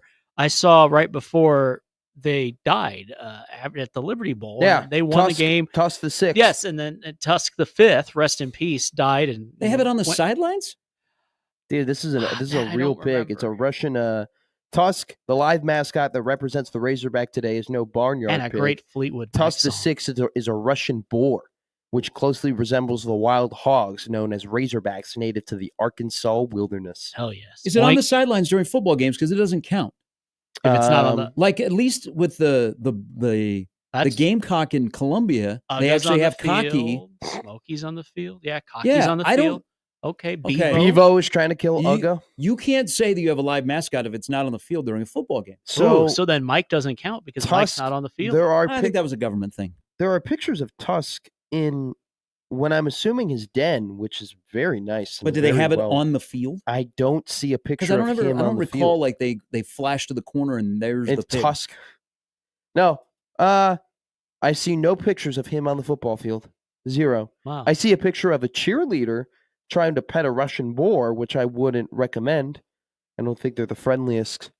The cheerleader or Razorbacks the Does the out there. cheerleader have Arkansas gear on, or is it just Yes. a random website But you're on? over he's there? he's in a den. He's in a den, and this guy is feeding. Look at Moms this picture. and Jones. This guy's Board. feeding Tusk the 6th with a banana by feeding him with his mouth. He's at the banana sticking out of his mouth, feeding Like Tusk. Lady and the Tramp. That's what's going on. Tusk the 4th lived from 2010 to 2020. So they've been through Okay, so two yes, Tusk the Tusk. 5th. That's who I saw. and They've then- been and then through he 2 died. Tusk in 5 years, 6 Okay, years. so That's- I'm going to stand up for the SEC, even though y'all are in trouble with the new House settlement when it comes to the Big Ten, They're in major because we trouble. got money and we got better location, and and we've better won, facilities. and we've won Nebraska does. Nebraska does. I'm We've speaking for won, Nebraska. we've won 2 straight national championships in football. So somebody got to stand up for the SEC, and I'm going to stand up for the SEC right now because this is the drive. I think Greg Sankey is doing a fine job. This is the drive-by college baseball media that wants to crap on the SEC, and I'm gonna at least stand up momentarily for the SEC.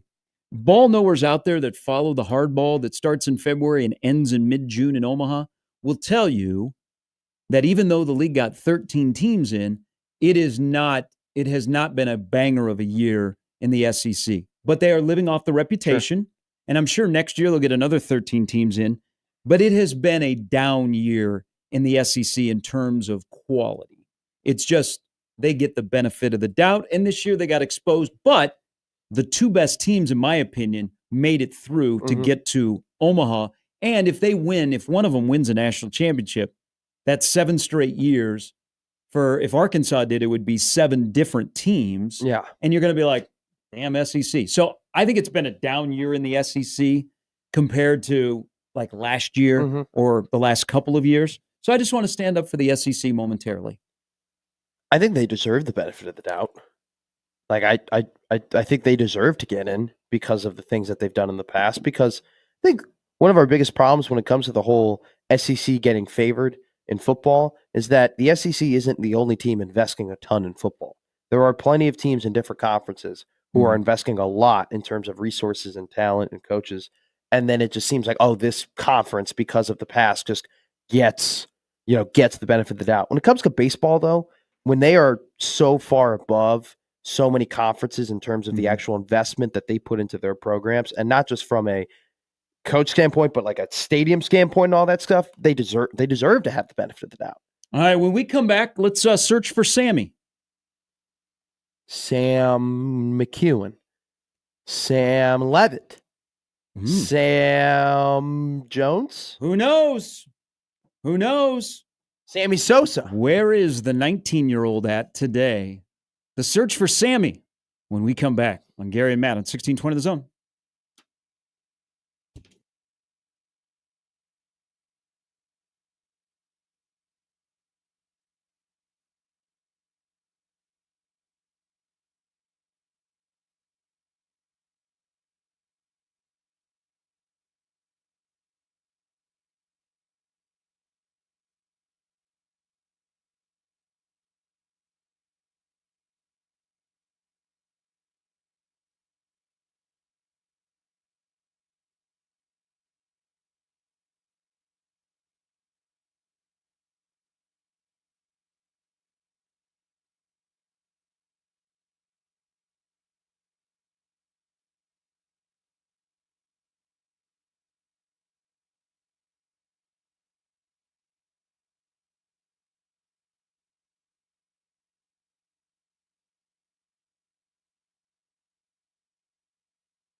All right, Coastal Carolina is back.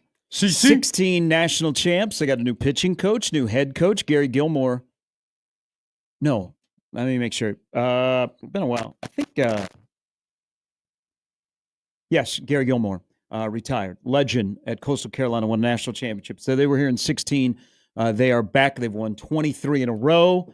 They went into Auburn and won. So with them being here, and they're going to face Arizona again, that was that quirky, weather-delayed Thursday afternoon, come in and watch the game for free, championship game 3.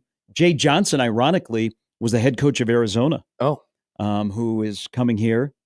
Is Coastal Carolina head coach of LSU. LSU. So part of when Coastal Carolina was here, Jimmy, you will remember this. I don't know that you were following college baseball, man. No, I was not. Do you think we'll get the meme kid update? The meme. You remember in 2016 on the ESPN broadcast, the kid who was 10 at the time, mean mugged the camera. Oh, that guy? Yeah, Sammy. Oh, that's Sammy who you're referring to. Donato he'd be 19. He'd be 19 He now. went to prep. So he played sports at prep. So he's got to be in college now. But I imagine, KTV has a big special on Thursday to preview the College World Series. Somebody will do a story this week on where the meme kid is, because when Coastal Carolina was here last, he was on ESPN. He had a stare down. He became a viral sensation, and everybody wanted to know. He was on the show really 9 years ago, but we've lost touch of what has gone, what has happened. But millions of people watched his stare down. That wasn't just viral. Viral doesn't explain what that clip was. That was like mega viral. I remember that when I was I would have been still in high school. You guys are about the same age. Roughly. I'm 4 years older than him, but him doing the whole, the amount of times that GIF has showed up on Twitter, right? For some sort of meme or whatever. It's absolutely incredible. I mean, it was mega viral. What if I'm a GIF? You're a GIF? I'm whatever. I go back and forth. I really do. I do both so I don't offend anyone. Are you a Dayton or Trey guy? I'm a Trey guy. Okay, so you're a Trey GIF. What is this going to be? Twilight with Dayton and Trey? Telling you, watch. We're Team Jacob, Team Edward. Media that have interests will force you to choose your quarterback. Do you remember when Twilight was coming out? The second Twilight came out, and McDonald's had a little promotion. The Zone was your Twilight station. You get a Happy Meal, and then they asked you, would you like a Team Jacob toy or Team Edward toy? And it was a big deal. They made you choose. They made you choose, you want Team Jacob or Team Edward. Are we gonna get that now at local McDonald's in Omaha? We didn't have that. You pull up, you get a Happy Meal. Would you like a Team Trey or a Team Dayton? You took what they gave you, and you liked it. Was Dayton there? Yes, on Friday night. Oh, he was there, and he was just watching, standing on the 50-yard line with his brother around his uncle, but was not participating. Right? Did not play. No, didn't play. He was just there. He wasn't. Did you see him throw it all? No. So funny enough, Dylan was throwing with Trey, but he wasn't. Dayton, I guess, didn't get the memo or wasn't there or whatever. But he was just kind of hanging out. He looked good. I don't mean to be that guy, but he did look. Dayton looked in great shape. Dayton has lost some of the baby fat. He's lost some of Dad's offensive lineman body. He has. He does look good. Looks lean. Yeah. He looks really lean. He looks athletic. And he said in a great interview with our friend Steve Sipple that he likes to run the ball. He likes contact. He's built to take it. He's just kind of built to put the shoulder down. This is all a good problem to have. The days look of good. Tanner Lee. I was wondering that though. Why could there was some questionable quarterback play that was going on in some of these games. Could Dayton not just step in and just be like, hey, I'll take a run? I would have liked to. That would have. Oh my God! If Trey and Dayton faced off in the finals, dueling against each other, that would have been entertaining. That definitely wouldn't have been overreaction central. Jesus, run the damn ball guy would have had a heart attack. He'd be like, oh my God. He'd been like Sanford and Son. He'd like Fred Sanford. Sorry. 2 to go. Evan Bland will join us in the next hour. More of Matt's observations in Lincoln on Friday night. And something that Emmett Johnson said while he was working the Amir Abdullah camp. plus more on the College World Series. And it's okay to admit something, guys. It's okay. It's okay. You're not too good to watch. And I hope you did yesterday. We're back with more of Gary and Matt with Jimmy after this on 1620 The Zone.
Have you heard of the wrestler Stephen Hope? Second? Stephen Hope, I think is his name, Stephen Hope. He comes out to this song and he goes, Stephen Hope, Stephen Hope, Stephen Hope. Like it's just he keeps saying his name like over this. It's one of the best wrestling walkout songs ever. How about we all got played from I love getting WWE? played. How did There was a hell of a swerve this weekend. Yes. R-Truth is back. Apparently, he did not get fired. Nice job, Triple H. But we got played like a fiddle. He returns, gets a great pop, and was part of Money in the Bank over the weekend. Quite the great PLE for WWE. Yeah. And boy, did they need it, because they have been falling out of the good graces of the internet wrestling community, which is surprisingly really, really important. The IWC. Is the internet wrestling community a little bit different from the in-person wrestling community? Do they have quarter zips? Yes. Okay. Very much so. And the IWC, mean-spirited. if you know, you know. If you think Husker Twitter is bad, if you think Husker Twitter gets brutal, you have to go to the internet wrestling community. It is a bloodbath every day because there are journalists, shout out Dave Meltzer, shout out Brian Alvarez, shout out Sean Ross Sapp, that Shout out journalism, the horse. Love that. Hey, I'd rather take sovereignty over journalism any day. Journalism is struggling. Uh-oh. The fact that you know reporters. Oh, yeah, because they break the news and they are the dirt sheets. I mean, for people who don't know, if you go back into historical wrestling and read some of these 80s, 90s dirt sheets and what they were saying about Miss I bought the Elizabeth magazines. and Lex Luger, I missed the dirt magazines. sheets are some of the greatest pieces of sport, like chronicles, like written history. It's awesome. Now they've developed into being online and being on Twitter. Yeah. And the IWC, man, they're cutthroat. And like Sean Ross and Dave Meltzer, like Brian Alvarez, they're all like quote unquote journalists, but they're also fans. And so, like, you know, when Jeff Passan went after a Twitter account and everybody freaked out about it, that's every day. That's every day these guys are going after each other. It's awesome. It's awesome. Was it a work? Was it not a work? Did Nick Khan had to personally call Ron Killings? Was he going to TNA? Was he going to AEW? What do you do with AAA now? El Vikingo and Chad Gable had a great match at Worlds Collide. I don't know. Seth Rollins going to be the next champion after Jey Uso. So who does this is? I love it too because now it's like then it'll be Cena against Rollins for heel versus heel at the end of his career, or Cody turns heel at the end of the year in order to become the champion, and then John Cena ruined wrestling by corrupting Cody Rhodes. Okay, I like where you're going there. I'm telling you, I could be a booker, Matt the Booker. I'd be really good at booking things for wrestling. I'm still trying. By the way, I'm inviting myself to any wrestling promotion that wants to give me a microphone and let me be a manager for a night. That'd be a dream of mine. They would be. Oh my God. Shout out the real Brian Blade, who is in the wrestling community and the Wrestling Hall of Fame and books wrestling events that listens to 1620 The Zone. Brian. Matt at 1620 The Zone. Evan Bland from the Omaha World Herald is going to join us here within the hour. Speaking of a different type of wrestling, Nebraska wrestling now returns 7 All-Americans from last year that could have a champion at 197 or at heavyweight because a man that won the national championship in 21 that is 51-2 and has bounced around now onto his 5th school. A little bit of a news dump where you went, AJ Ferrari committed to Nebraska over the weekend to wrestle for Mark Manning. Hello. We ain't fooling around in Lincoln. No. We didn't just dabble this year to scratch the back of Penn State at the NCAAs. We said, ooh, nice little incoming recruiting class. Now we're going to add somebody who, I mean, they would probably be charged an extra fee for luggage if they were getting on a plane. AJ Ferrari brings some luggage, but I am intrigued by this addition to an already really good returning roster. I'm really happy for Mark Manning.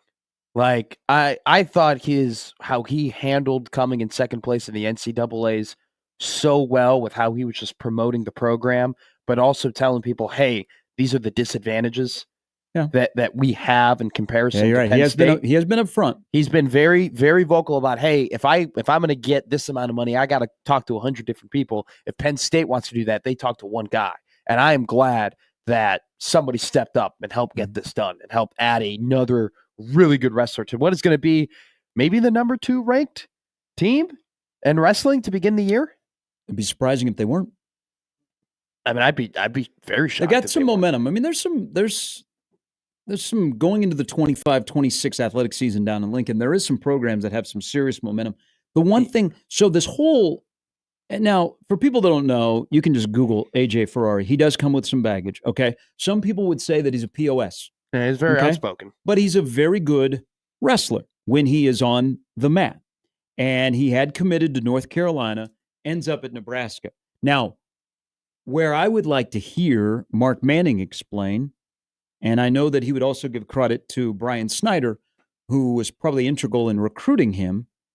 And the one thing Nebraska has done, Nebraska always doesn't win battles in wrestling because of the financials involved to get the big time guy that is a slam dunk All-American. Sure. Usually Nebraska wrestling has to go above and beyond to develop non-All-Americans into All-Americans, and that's where a guy like Brian Snyder comes into play. And some of the things that AJ Ferrari said about why he chose, that he committed to Nebraska, sure, feels like he can win. I would like to hear Mark Manning discuss how this all happened, but I would also like him to discuss, because immediately we go to the NIL. Nebraska won.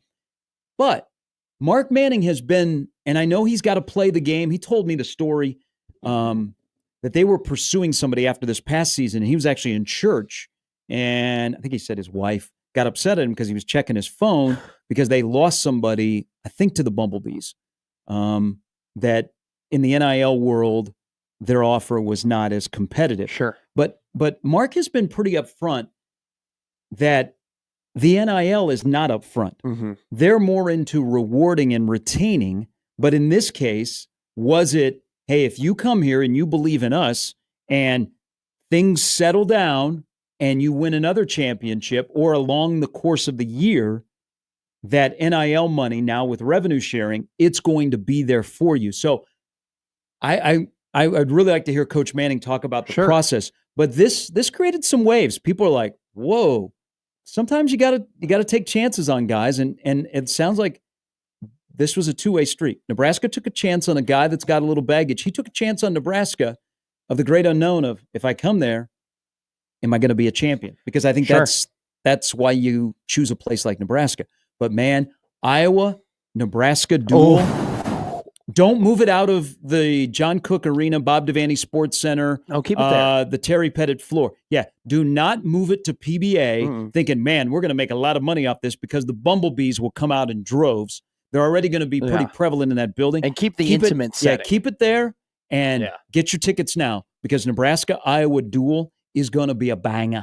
Going to be an absolute banger. There's going to be a little bit of juice in there. There's going to be the Brands brothers against Manning and Snyder.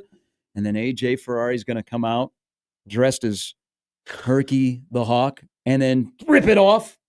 And he'll look like Herbie. And it'll be game on like Donkey Kong. I want Nebraska softball to be like Nebraska wrestling.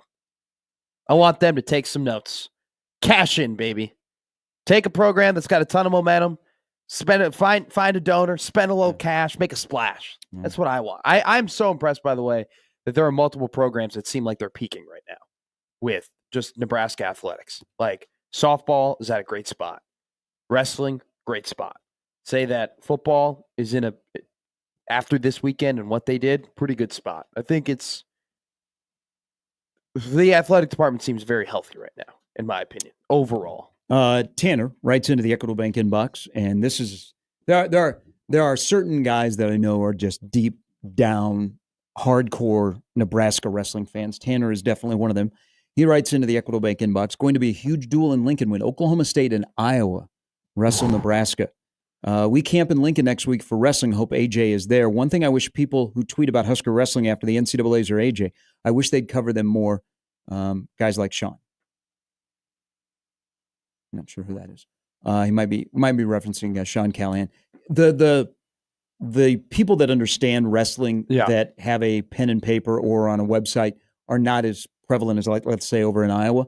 But this is how you get people engaged, because outside of the run in Philadelphia back in March, Saturday was like the most engagement from people that I know are non-wrestling people. And yes, Iowa JD, we will be there for that duel. Iowa JD, by the way, I think might be more of a Nebraska wrestling fan than he is an Iowa wrestling fan. Whoa! That is Would I just throw him out on the street there? That is a massive statement. He goes to nearly every home duel in Lincoln. And he loves wrestling. He loves college wrestling. But I know. yeah, Maybe we'll we see him. We'll see how he's Scar and the addressed when Nebraska takes on the Bumblebees. But that's a big pickup. But I would like to hear Coach Manning say, "Okay, guys, yeah, he's a straight shooter. Yeah. Here's how the NIL worked. Because Mark is a guy that it's not up front. Even though we got to play the game, most of the money is not up front. In this case, did it have to be up front, or did a guy like Brian Snyder sell, you come here, we'll make you what you want to be, and then you'll be rewarded on the back end? You don't get this opportunity a lot to return the amount of guys that are returning. Yeah, well, look at you know the roster. What about, they got 7 return now. This makes 7 returning All-Americans. It's just one of those things. So who's going to break through? I love Antrell Taylor. Thought Antrell Taylor was absolutely awesome. I think look, when you look at the history of the heavyweights with Nebraska wrestling, they did have to bring in Nash Hutmaker, who was a football player who hadn't been wrestling, right?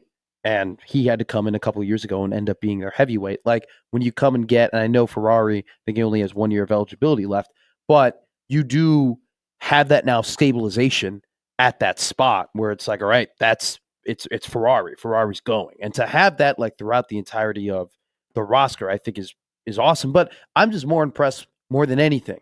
The fact that there would be some teams or some programs would be like, well, it's just wrestling. It doesn't make a ton of money. Oh, good for you. You're bringing back 6 All-Americans. You're going to have a good season next year.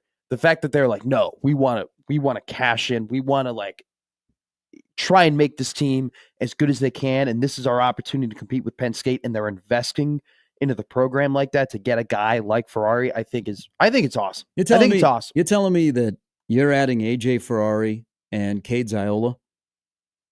I'm if you're the ticket manager for Nebraska wrestling, give me a call, because I think you're going to sell some tickets. Those are, you got one, the great Scott wrestler who I think is going to do huge things down there in that program, and then you add a guy like this. Because the other thing about the addition, and maybe it's some a little bit, when you're duking it out with a teammate at Iowa or some of the other things that have happened along Ferrari's career, when people recognize the name, they may not know all the 51-2, 21 national champions, 96-1 in high school, but you know the name because there's baggage and some of the stuff that's gone on off the mat.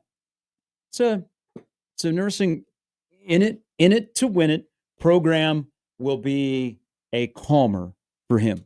It's going to be an interesting addition. I have a champion at 197 or at heavyweight. But people that don't usually follow wrestling got excited on Saturday. That's happening more and more with Nebraska athletics.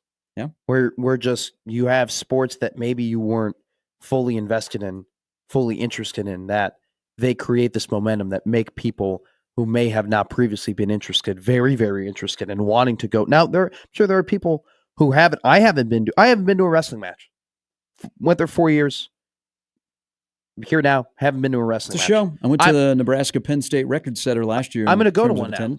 I'm going to go because this team is really, really good, and they've invested in the program, and they deserve people's attendance, and they deserve that attention. Like that happened with softball, where they bring in Jordy Ball, and then she ended up getting hurt, but then they added some really good transfers and put pieces around her, and then you have people going to softball games consistently. Like I expect the same thing to maybe happen with women's basketball. Why can't you just be a Nebraska fan? Just follow all the sports. I think Nebraska, if we're talking like from a fan perspective, I don't know too many college fan bases that are as invested in as many sports as Nebraska fans are. You will meet people who they're a diehard volleyball fan. That's their number one sport. Or they're a diehard baseball or diehard basketball or diehard wrestling or diehard like softball or women's bat. Like there are diehard fans of each and every single fan base that go the extra mile to make sure that they get the attention their team deserves when they deserve it. I think I know more fans that are diehard female sports fans, the big three, volleyball, women's basketball, volleyball at Nebraska, than I do for the diehard football, men's basketball, baseball that don't do a lot of crossover. Like you're dedicated because there's more of an intimate connection with the women's sports. You feel that you still follow football, men's basketball, baseball, but the three prominent women's sports, you are there and you've been going like the twins, twin sisters who have been going to Sure. those three sports, God, for as long as I've known them. I think I know more on that side than I do on like the men's side that'll dabble with women's sports. There are so many women I went to school with who weren't sport people, but they loved the volleyball team.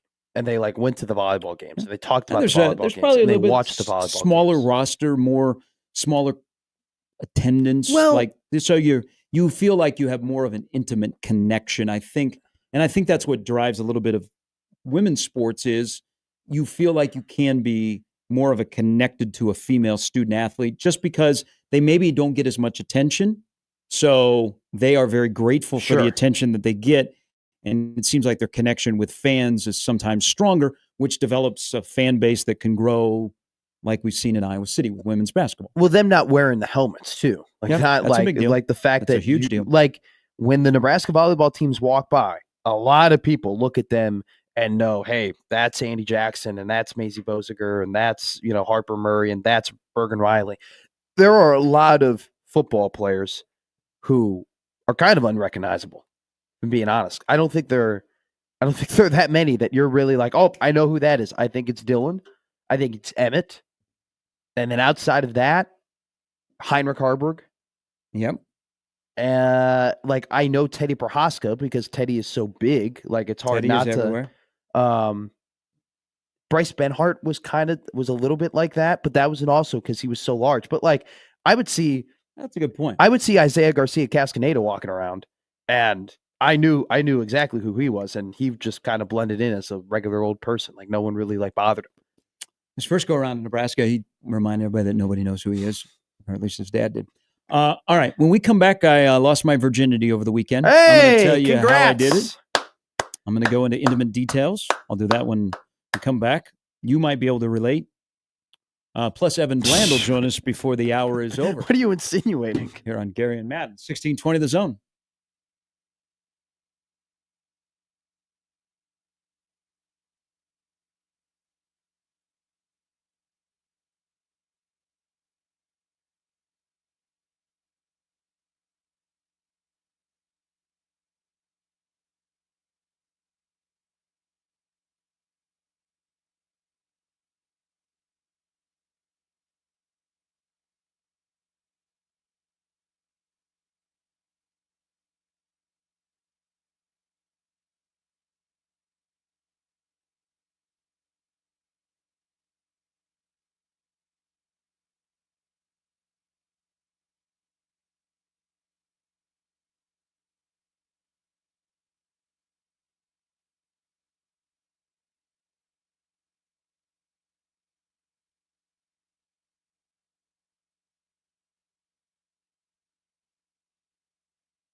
The sun might be shining in the sky, but maybe it could be shining on your roof. Go to agrroofingandconstruction.com, local quality service, to get your free inspection today.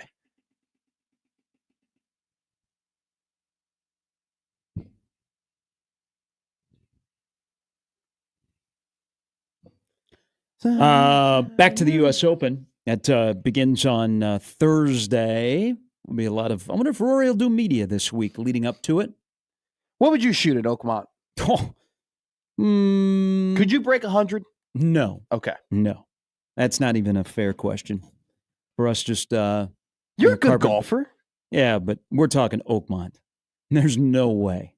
If I shot below 110, I would. If I shot like below 105, like 100 to 105, I would think that would be a very good round for a golfer like me. But there's no. I mean, if I was in the 90s, I would pass out. But there's no. This is ridiculous. Zero shot that I would shoot anything lower than 120. But how about this? So thank you, Adam. Trevor Guchetsky, Gooch's son, pride of Westside, is playing. He is in the 958 grouping on Thursday with Brian Herman and Keegan Bradley. How friggin' awesome is that for the fam? Captain America Keegan playing with Bradley a little bit. What's his odds? I don't like. What are the odds for Trevor? I can look for Trevor's odds. Don't know that you would find them. Well, they have like odds for everybody. Not here. Unfortunately, CBSSports.com doesn't have it for him. I would be. I've never played on like an actual PGA course before. I imagine that even like as an amateur, that's got to be one of the like craziest, scariest, surreal moments of your life. So what was Trevor? Trevor, I think he was some obnoxious. He was like ranked 3,570th before he won the U.S. Junior. Why do they rank that far? Like, how do they tell the difference between 3,567th and 3,570? Like, at a certain point, you just got to stop ranking them. Same thing with tennis. They're like, he's the 312th player ranked in the world right now. I mean, how awesome for that family. I'm so happy for the Gooches. It's got to be so cool. Trevor grabs his degree from Westside. And then, like most Westside grads, shout out Rollside, District 66. Then you grab your diploma, and the next month you're playing in the U.S. Open. Yeah. I mean, that's what a lot of Westside grads do. That's what prep people will tell you. Just roll out of beds and get birdies. That's what Trevor does. And then he's going to go to Florida, and he'll just do work. And then, oh my God, before long, he'll get his card, and he'll be on the PGA Tour. But that's awesome. Dueling with Charlie Woods. Possibly. Or John Daly's kid. Down the road. That's really, really cool for them. So you got Dad, who is a great golfer, and then you got Scott, and you got Luke, and you got Trevor. So you got the boys and Dad. And I lost my virginity this weekend. Oh, yes, I forgot. The teeth. Remember your first time? Yeah. I'm about ready to tell you about my first time. Not too long ago. Well, good on you. Thank you. This is a shout out. So sometimes you do for things for love. Sometimes you like have a low moment in your life. I'm pins and needles to find out where like this is going. I was, I love being in professional baseball. I got a phone call. Yeah. With this it was the month of June. We were in the middle of a 7-game homestand, third tarp pull of the day. Neil Nelkin is calling. And I'm like, well, I haven't talked to Neil in a long time. Talk to him. Next thing you know, I'm leaving professional baseball and I'm back in radio. So sometimes there's low moments in your life where you're like, I'm not going to do it, not going to do it, not going to do it. And then you have that moment where somebody catches you at the right time and you're like, okay. He did it. So a suggestion of that, we go get pedicures this weekend. I told you. So they're great, man. Well, so when I was little, I was walking along the beach and I was picking up shells and I mistaken some hot burning coals for a shell. And so I don't have sensation on part of the bottom of my feet. What? But I don't like people touching my feet. Okay. I just don't. Well, who does? I know, but I've been against this forever. And so low moment, I was like, okay, How many let's do people this. are clamoring to touch your feet that you have to like make a hard and fast rule? Well, some people have a foot fetish. So I said, Shout out, okay, Rex I'll do Ryan. this. And of course, she says, "Oh, I got a place." Oh, of And I'm course like, she does. "Yeah, you do." Well, I mean, Everybody's she's got a very place. feminine. Yeah. So we shout out to the ladies over at Mohegan Sun on 108th and L. Rolled in there. I was blown away. By the way, I was the only dude in there. Well, obviously. So no, they said they like a lot of guys come in there. Dude, So I had my first pedicure How'd it go? on. Oh, that's not a. No, it was an interesting experience. Yeah. They scrub in between the crevasses of your toes. Oh yeah. You- this there- should be there your are- take 5 today. There are places on your feet that I guarantee you have never been touched or never been cleaned before that those women ended up cleaning. for you. Probably, and they were the lady that was working on my feet. Yeah. Very very nice. I don't think they were. They probably don't have as much conversation as I want to create because I was Sure. asking a lot of questions. You're like, okay. how are they? Were you like, are these the best looking feet you've seen? I'm like, where do my feet rank amongst guys' feet I that mean, you I wash? mean, it's just kind of okay. I'd never done this before, so all the lotion that went on my feet and my thighs, and I would then you went la- above the knee, and I was like, Whoa. okay, yeah, there was like a rub down there going on. I don't think, you but- know how hairy my legs are. I Yeah. don't think anybody wants to be rubbing down. But shout out to the folks over at Mohegan Sun. Little plug here. My first pedicure. I will be back. I've heard there's other places Don't that be- you can drink while you're there. Oh, yeah. But I was hoping we'd roll in and there'd be like a bachelorette party in there or a wedding party. There was not. Or the Husker defensive line would be there. No. Just a bunch of what just seemed like a bunch of wealthy women. Were you laughing? Yeah, because the lady that was taking care of me, I guess is the best Funny. way to describe it. She was funny. Oh, okay. Yeah. I thought, I'm like, I worry if I get a pedicure that I would be laughing the entire time. No, so my feet feel different. on They're account clean. of the jokes. Do they I don't know actually what to do feel do. different? Do you feel more free? Yeah, I mean, I stared at my feet when I left. I took my shoes off and went home and stared at my feet, and I'm like, wow, I could do this. I could be a pedicure guy. It's like when they clean your teeth at the dentist and you Yeah. realize how much plaque and tartar you had building up Yeah. in your teeth after the cleaning. Do you realize how disgusting your feet probably have been for the majority of your Yeah. life? Yeah, it's been a while. I mean, I went that long without having somebody just saw Rub on your my feet? Yeah, What, your whole life? yeah. But I mean, I lost my virginity for pedicures this weekend, and then I was wondering, could I get into this world? What do you mean? What do you mean world? Because I wanted to ask the guy, like, what's the business model? Do you make a lot of cash? Do you launder money? Because there's a laundromat right next door, which seemed like a little fishy to me. That you have a place where you do, feet and nails, and it's next to a laundromat. And I'm like, Jesus, there is like a money making machine here. There's a pizza all that- shop that hasn't sold a Hey. pizza in like 3 years. And there was a car wash. I'm like, oh my man, God! you have hit the triple crown of way to launder money in Omaha. I'm I telling did you. not get to ask that question, but I was like, I wonder if I could make money. But the guy was like, he was all business because they were backed up. If you didn't have an appointment, you're going to wait 1 hour. But I wanted to talk to him. But they were really, really nice Well, you over got there. to keep I going had a lot of back and fun. make friends with them. Yeah. But you Yeah. can't say anything at first. Like you have to go like 2 or 3 times, and then you can establish. I don't know if you guys have done this before. It seems to be a little expensive. How much was it? $40. Yeah, everything, haircuts, manicures, pedicures, not worth Eggs. it. That's why people are like, I do the whole like, oh, I like to grow my hair out. I Yeah. don't like to get a haircut. It's too much. That's why I have the luxury of growing my hair out. My hair looks good long, but it really is. I don't want to spend $50 Yeah. every month on a haircut. So I haven't done the mani, but I did the pedi. You don't need to do the mani, I don't think I'll do the mani. just the pedi. Might be a while before I go back get the pedi. How long? Like 2 weeks? No, they say like once a month, right? Well, I mean, you went a long time without getting it once. I don't know. Now I'm wearing like socks because I've. Did they have In you the on a summer, plan I- now? Did they get with your membership? Did they No, I did not guilt get a you into- punch card. No. No. 10th petty's free. You got to spend $400.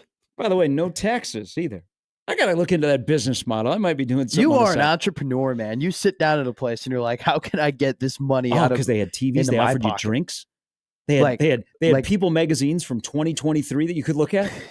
Can you imagine? Oh my God, you should make a pedicure place for guys. And it Hey. just has old college football magazines. Yes, Hey, you can read up on the 2004 Hey. season.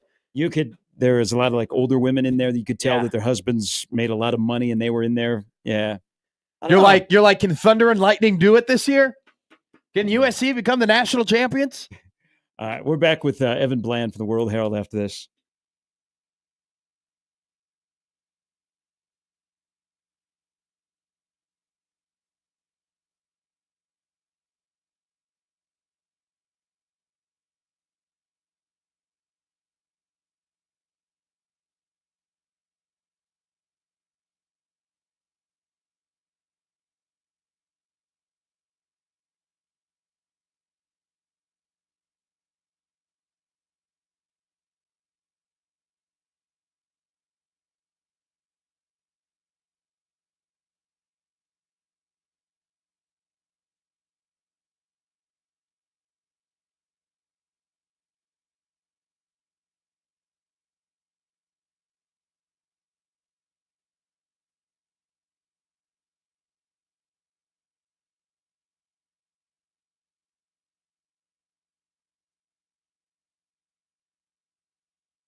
All right, College World Series week, 7 of the 8 spots are filled. Duke or Murray State will be on their way to Omaha, and then we'll have a bracket of when games are going to be played. LSU, Arkansas, let's just go Saturday night.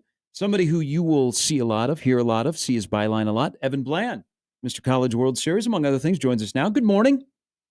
Morning, guys. Hey, let's we'll talk about baseball here in a moment, but I want to talk some football. And I know the big event this weekend is getting glowing remarks, but I want to focus on the 2025 team because Emmett Johnson, who has been out and about, and people immediately recognize that he's been lifting some weights and the biceps have gotten a little bit bigger. But he was working Amir's camp this weekend, and he said, about how this year and building up for this year and the excitement and what they're going to do and what they plan to do and all the right things. But then he said, and he reiterated this, one of the things they're working on that is a continuation from spring now that summer conditioning has started is working on finishing. And we know the close losses around here that have befuddled numerous coaching staffs. Mm-hmm. In your opinion, the 2025 team, are they built to hold off teams or come from behind? And when I say hold off teams, let's say have a 4-minute drive to salt the game away, or have that clutch genie that you rally and you win close games. Probably hold off at this point. I mean, it's kind of hard to say, just because there's so many new pieces. Like, the thing that it seems like is, this is kind of just anecdotal, but like, I'm kind of thinking through so many of these close losses, and it feels like a lot of them were turnover based, but a lot of times it was like, okay, here's the moment, like less than 2 minutes, it's on the offense. Can you move the ball? Can you score? And that happened, 4 or 5 times last year, and the offense wasn't able to get it late. And of course, a lot of things led up to that moment, but I'm not saying that this team couldn't be that. It's just, it feels like that's sort of a higher burden to bear, I guess, is to be that offense that can rally back when the defense knows that you're passing, when time is against you, as opposed to salting things down, like you said, and trying to get a first down or two to finish things off. Like, I think in general, that's a little bit easier to do. And I think any team would prefer to play from that sort of perspective. Whether Nebraska can run the ball in a moment when everyone expects them to run the ball, maybe that's a slightly different conversation. That's been something that has been a struggle for them for a while. And maybe that's where you start factoring in Dylan Raiola being a little bit more mobile, and him adding that element to where he could run on 3rd and 2 if everything's covered. But I often go back to something Matt Rule said last year that's stuck with me, and that was, when the college football committee is evaluating these teams down the stretch, really what they're evaluating is like, how good is the offense? How potent is that scoring attack? Because the defenses generally tend to even out in a lot of ways, but it's all about, do you have the skill players? Do you have the ability to execute in those moments and pile up points? And so, again, maybe Nebraska does. We haven't seen it in a while. That's a high standard, and it's one that usually pairs with a winning team. So as of this moment, I'm going to go with the easier one, but I think that's absolutely a quality to follow. And if they are able to do something like that, then I think that sort of takes you up another level in terms of the expectation. Evan, the House settlement got signed. $20.5 million will be dispersed throughout the athletic department. I think we all kind of know it's going to go football, then football, then men's basketball, then volleyball, in terms of who gets the 3 biggest slices of the pies. But then you have 4 sports in baseball, women's basketball, softball, and wrestling, who all have had success over the last couple of years, all have really, really, have some strong fan bases. Is it going to be almost an impossible job for Troy Dannon to basically please all fans and even all members in that athletic department with the situation he's currently put in? Yeah, to a point. They're very different programs in like where they are right now. Like, I mean, wrestling just coming off its best season ever. Lands an impact transfer. Like, they're in a great spot. Softball, you got to figure. I mean, next year it's Women's College World Series or bust.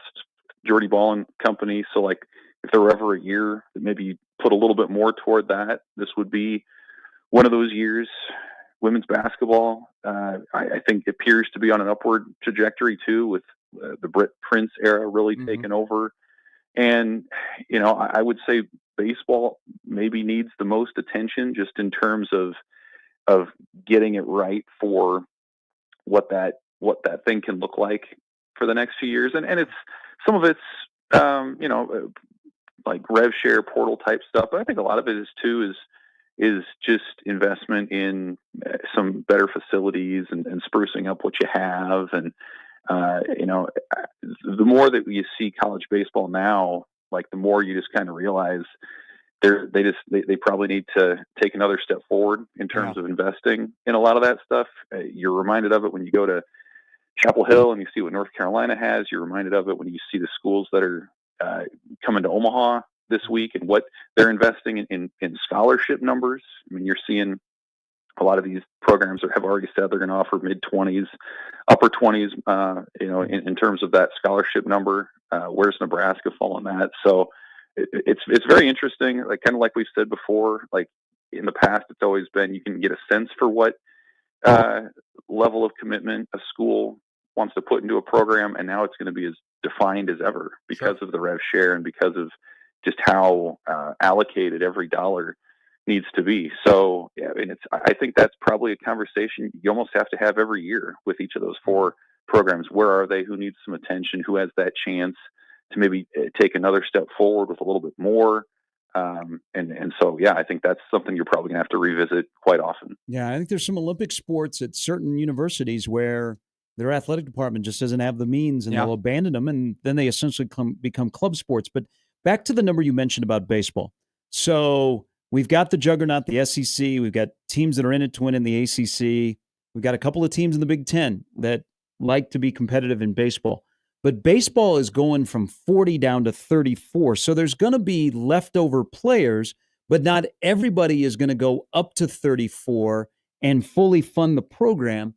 What do you think, now that we're in a new age, the college baseball world looks like on the heels of a CWS, Evan, where we're going to have potentially 8 teams from 7 different conferences and only 2 are from the biggest conference of them all? Yeah, isn't that amazing? Mm-hmm. Like, the year after you have a CWS with 2 conferences represented in the SEC and the ACC, we have the most eclectic version since 2016, maybe longer if Murray State wins tonight. It's, I don't know, like it feels like sort of an anomaly, if I'm being honest. I mean, you still had the SEC send 13 teams to the tournament. It took multiple national seed upsets to get to this point. So I don't know that this CWS means, hey, look at parity across college baseball. Everybody can do it. Like, it turned out that way this year with the rules that are coming in. I mean, like you mentioned, next year you can fully fund up to 34 scholarships. From what I've seen and heard, I mean, most SEC teams, I think at a minimum, are going to be in the mid to upper 20s. And maybe that'll change as some of the financial realities come to be. But I mean, I just don't see a scenario where in 2 years a team like Murray State is better positioned to be there than they are now. Like, I think the rich get richer in that sense. You have a conference like the Big Ten that doesn't really know what it wants to be. I saw D1 baseball had said there were a few Big Ten teams that have already said they're sticking with 11.7 scholarships next year. And you're talking about the Big Ten. So, wow. I mean, I think that's pretty staggering.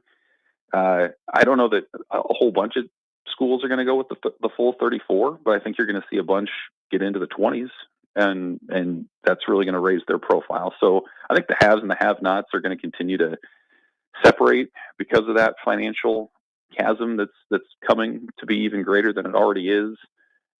What it means for Nebraska, I think, in part comes down to what level do they want to commit? Is this going to be a program that funds 15 scholarships or 25, somewhere in the middle?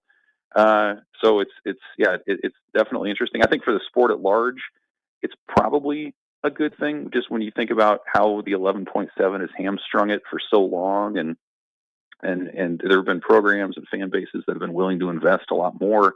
I think it probably will create better quality baseball, but certainly by the time you get to the College World Series, I think you're going to see a really good product the way that we have. I just don't know that maybe it's going to be as well represented as it is this year. Maybe this is kind of one of those last kind of end of an era sort of moments where you do have a lot of smaller schools out there.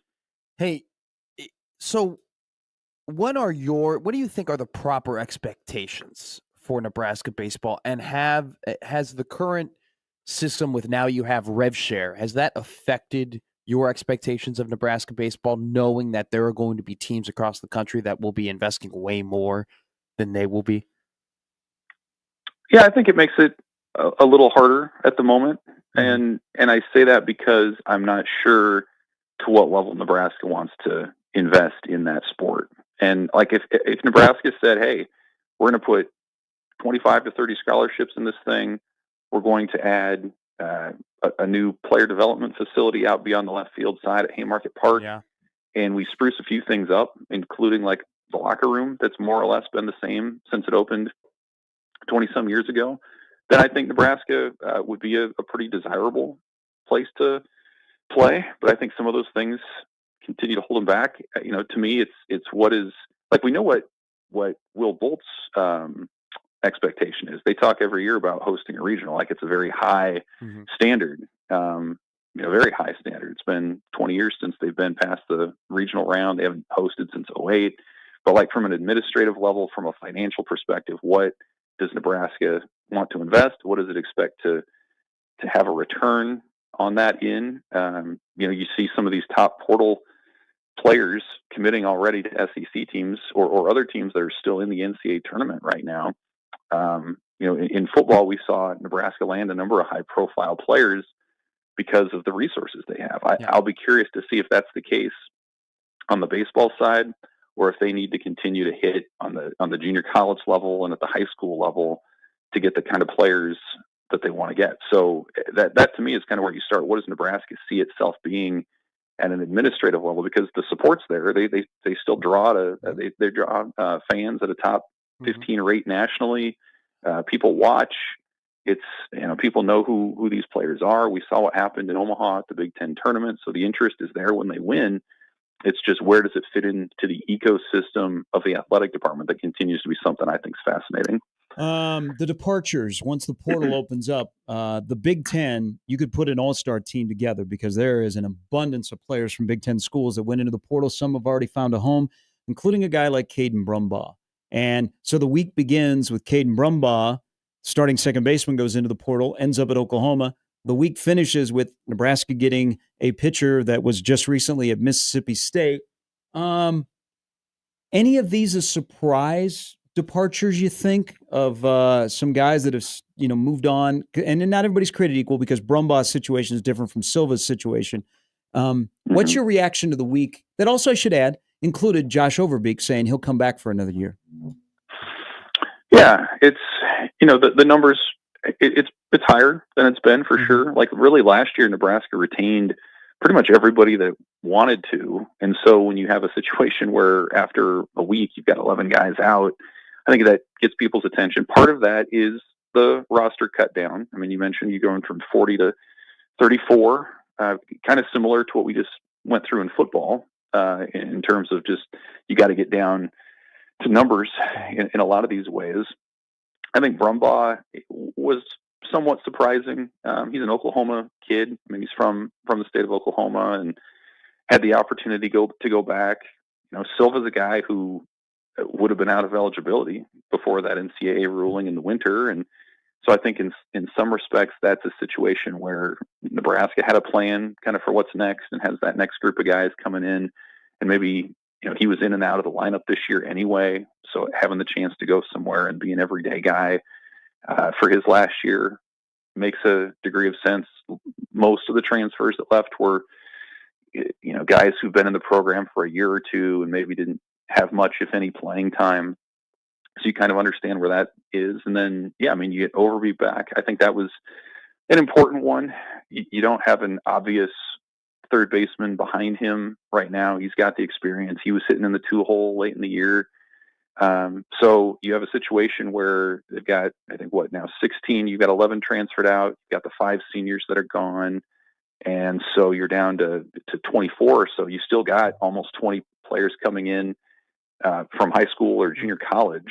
And that's before you make any more portal ads. So you're still above where you're going to need to be. So there's going to be more attrition at some point. Some of these other kind of super seniors, so to speak, have decisions to make too. So you're not done with the roster churn at this point. But some of that's going to be, I think, come down to individual decisions from older guys. And so we'll see how it plays out. But I don't think the activity is done on that front just yet.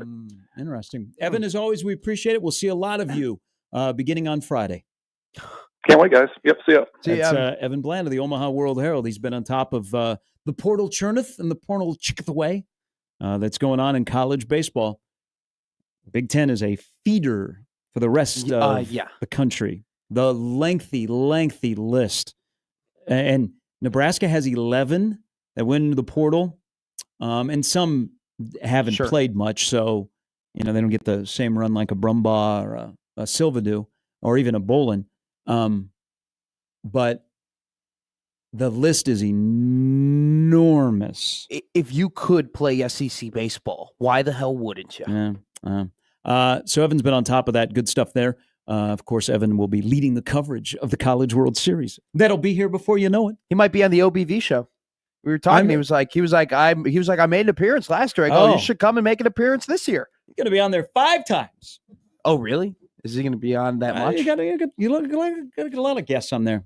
I'm excited. Plus, it's time to talk football at the College World Series. Hey, I don't know. You weren't here for the crossover, but Connor Happer and I, we just talked about how I should be excited for the CWS. How it's going to be a good time. Just like I lost my virginity, you're about to lose yours. Well, working it. Well, usually that's what happens. All right, we're back with the last hour on a Monday of Gary and Matt on 1620 The Zone.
Go Tigers, but not if it's in Go place of the Razorbacks. Omaha Hogs are coming.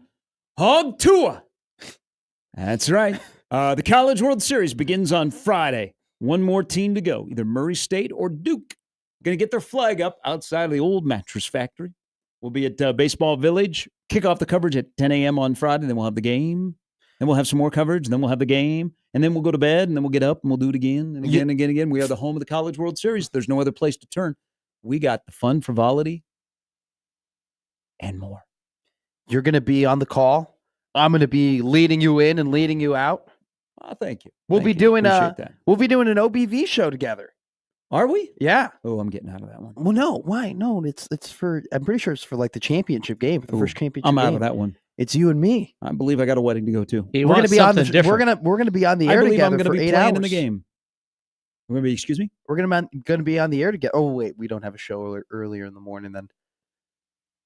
But we're On going to be Saturday? I don't That'd be think new. we do. Yeah, I know. All right, 38 years ago today, Rain Man, what happened? NBA. What year Boston is this? Garden, 1987. Was this the comeback? Lakers come back to win, and Magic throws a running skyhook. Yes. Yes. Jesus. The legend went to a whole nother level, the patented junior skyhook. Yeah, Boston led by 16. in the third 31 quarter. years ago? 38 years ago today, Magic Johnson hit that shot in game 4, Oh, right? Game 4? Yes, game 4. 87 Took a NBA 3-1 Finals. lead. 1 in 6 games. Was that no, the next year. Did they beat the Pistons that year? No, In they beat the 87? Celtics. Celtics. Yeah, Larry Then Bird played for 80 the Celtics. What? 88 it would have been they beat the Pistons. Correct. Yes, There it is. that was a 7-game series. It was a good series. Isaiah in the ankle. Yeah. I love Isaiah Thomas. Oh. I might be The lone Chicagoan that loves Isaiah over Michael Jordan. not over Michael Jordan, but I have no problem with Isaiah Thomas. I love Isaiah Thomas. What he did for Illinois high school basketball. Oh, What he did to Florida international basketball. I'm just talking about what he did when he was a high schooler. All right. We don't have to Okay. talk about his time as an executive and a producer or a host on TV or anything like that. I still think, though, the greatest meme ever is I met the criteria to be selected, but I was not chosen. I use that for everything. I met the criteria.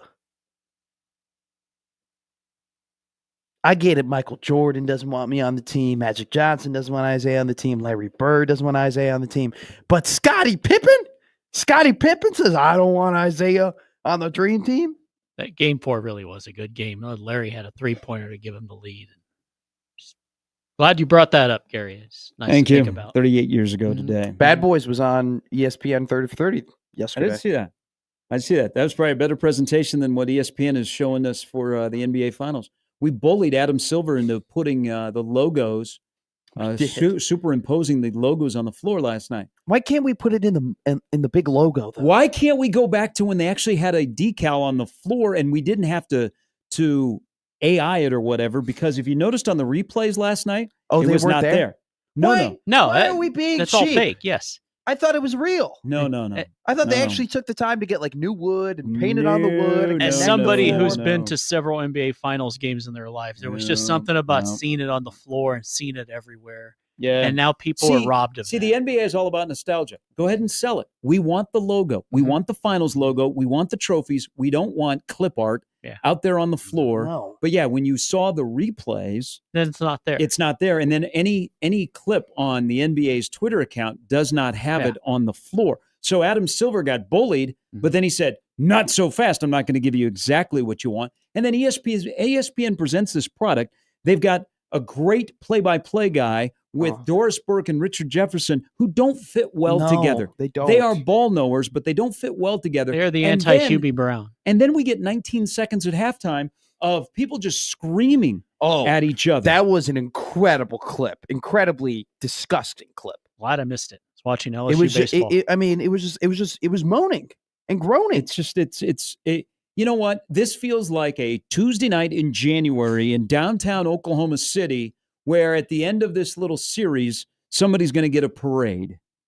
ESPN's, like here, I'll give you an example. Sure. And I've been pretty honest today. I drink blueberry coffee. I went for the first time ever and had a pedicure. And I'm not too good to watch tennis. And I watched tennis with a bunch of you yesterday, and we enjoyed 5.5 hours together in one of the most amazing tennis matches, maybe the greatest ever, ahead of Wimbledon in 1980, McEnroe and Borg, or Wimbledon in 2008 I remember when we had Nadal and Yeah. Federer. Yeah. Okay. I was watching Tiger Yesterday, that day. the French Open might have been the greatest of all time. And I heard like of the many, one guy. Yeah, I, like many, not afraid to say, or not too good to say, I watched tennis yesterday. I'm okay with that. I'm okay with my inner workings because I know we all watched tennis yesterday. So I guess I'm coming clean here. All right. And I know that you watched it yesterday. Yes. That was about as good as it gets. But back to ESPN compared to TNT, which this year, ESPN used to have the French Open. Mm-hmm. TNT has the French Open. Brian Anderson and John McEnroe did a great job. McEnroe was kind of at a loss for words yesterday. He was great. Yeah, as he it went, really good. You could tell that it was, there were probably at least 15 shots that you went, oh my God, that is unreal. And remember, Alcaraz was at match point 3 times. And from the last match point to when the match actually ended was an hour and 45 minutes. So that shows you that Alcaraz held off Sinner. And by the way, that's not a rivalry. Sure, It is not a rivalry. He's won 5 in a row against Sinner. Sinner can beat everybody else, but he can't beat Alcaraz. And tennis is in a great spot with those two youngins banging on each other for a while. Sure. But look at TNT's presentation. I don't know how much you watch the French Open, but just like I'm a C&E Catholic, I only watch the majors in tennis. Yeah. I do have it on the bucket list to go to Wimbledon. I almost went this upcoming summer, but things out. I'd have to get a passport and all that stuff. And all right. But like I'm the 4 majors I'm watching. Outside of that, I don't watch a ton of tennis. You, like many other people. But yesterday we all watched, and you know what? I enjoyed it because TNT with Brian Anderson, who is really, really good, TNT treated the French Open like it was a big deal. From their pregame show, I would love more Agassi and Courier talking and going at each other, to the actual tennis and letting that sport breathe when you have something like yesterday. Or we had a 21-year-old American woman, Coco Gauff, win the day before. We have a 22-year-old male win yesterday. And by the way, both were very gracious. And both needs it. both of the winners and the losers. And it's weird because, the loser has to make comments afterwards as well. Sabalenka just put in a real weird position. But they were gracious, all 4 that were involved in the finals, and even more so with the ball kids, which I thought was fantastic. There's a lot of feel good. But with TNT, their presentation, they treated the French Open like a big deal. Why is women's college sports becoming bigger and better? Because ESPN treats it like a big deal. Why is softball exploding like it is? Because you have the same crew every year, so they become familiar, and ESPN treats the Women's College World Series like a big deal. Now they treat the Men's College World Series like a big deal. It'd be even better if it was Tom Hart and Mike Monaco were the 2 play-by-play guys. That's for later in the week. But TNT treated the French Open throughout their 2 weeks like a big deal, and I think that goes a long way. Because ESPN, to me, feels like the NBA Finals. They're treating it like a Tuesday in downtown Oklahoma City. That broadcast of the final. Isn't that a country song? Was they play? Hey, by the way, when they play Friends in Low Places in OKC, they like it. God. Even the Sooner fans are like, "Yeah, he went to OSU, but yeah. Let's go to Brahms." What I get with Doris Burke and Richard Jefferson is sometimes they're announcing to prove how smart they are. Like they're announcing to prove how much they know about the game. They're announcing to prove their credibility. Where with McEnroe and Anderson, it was just so natural. And they did such a great job of bringing the crowd into it, because that event yesterday didn't become Sinner versus Alcaraz. It was Alcaraz in the crowd versus Sinner, right? And then Sinner started gaining back some momentum and getting the crowd on his side. The way that they were able to intertwine so many different stories within this one match is why it was such a good broadcast. Where with the NBA Finals, it's like Doris makes a point, and then RJ makes a point, and then it's back to Breen doing play-by-play. Where when it was Van Gundy and Mark Jackson, it was like they were 3 friends who all knew ball really well, that they were sitting at a bar just talking about what they were watching. And it made it more personable, but it made it more important. And I haven't seen any of these like pregame videos or the pregame packages or anything like that to like truly get like excited. Like, I just feel like if TNT had the machine that ESPN did to market the things that they would broadcast, they would be in a much better spot, but they don't. And isn't Kenny... They're on NBA Charles TV. and Shaq are all on NBA TV? Yeah. Wow. How would you like to do a side-by-side? How would you like to do the multi-view of the post-game? And last night they went to Van Pelt, which they should, but the side-by-side, it just... ESPN, like, we've had a great weekend, 2 straight weekends of covering regional and super regional and college baseball. And they do live sports for the most part well, especially when it's college. Yeah. Their college part. But it seems like the NBA, they make it a tough watch for the NBA. And we're in the NBA finals where it's already going to be a tough watch because of the smaller market bases. Exactly. And there's nothing that ESPN, in my opinion, is doing that takes the NBA finals this year to a whole nother level where you go, man, I got to watch If there was a finals that you would think they would try to invest more into to get more people to watch, it would be this one. And I think ESPN at times lacks the understanding that the NBA is very much their product and that they benefit from uplifting the product. Yet all they do is put a bunch of people up there who are just going to yell and scream and be negative and be like, oh, this is a terrible NBA finals because it's Indiana and Oklahoma City and no one cares. Well, ESPN, it's your job to make people care. It's your job to promote that product. It's your job because it benefits you, it benefits the league, it benefits players. And yet they just I just don't think they understand the responsibility to have. Do you think Sinner benefited from looking like Steve from Blue's Clues yesterday? With his outfit? I've actually gotten that I look like Steve from Blue's Clues multiple times. And I actually have one of those, I have a monochrome striped green polo that looks exactly like his Blue's Clues promo. I think he did. Steve from Blue's Clues is a hero of mine. He's awesome. He's incredible. Wasn't he the first host of Blue's Clues? Yes, very first. And then they brought in another guy. Steve was a goat. It was never the same. And then they tried rebooting it, and it didn't really work out. Steve could score from anywhere on the floor. Everything was better 20 years ago. He could pass, he could defend.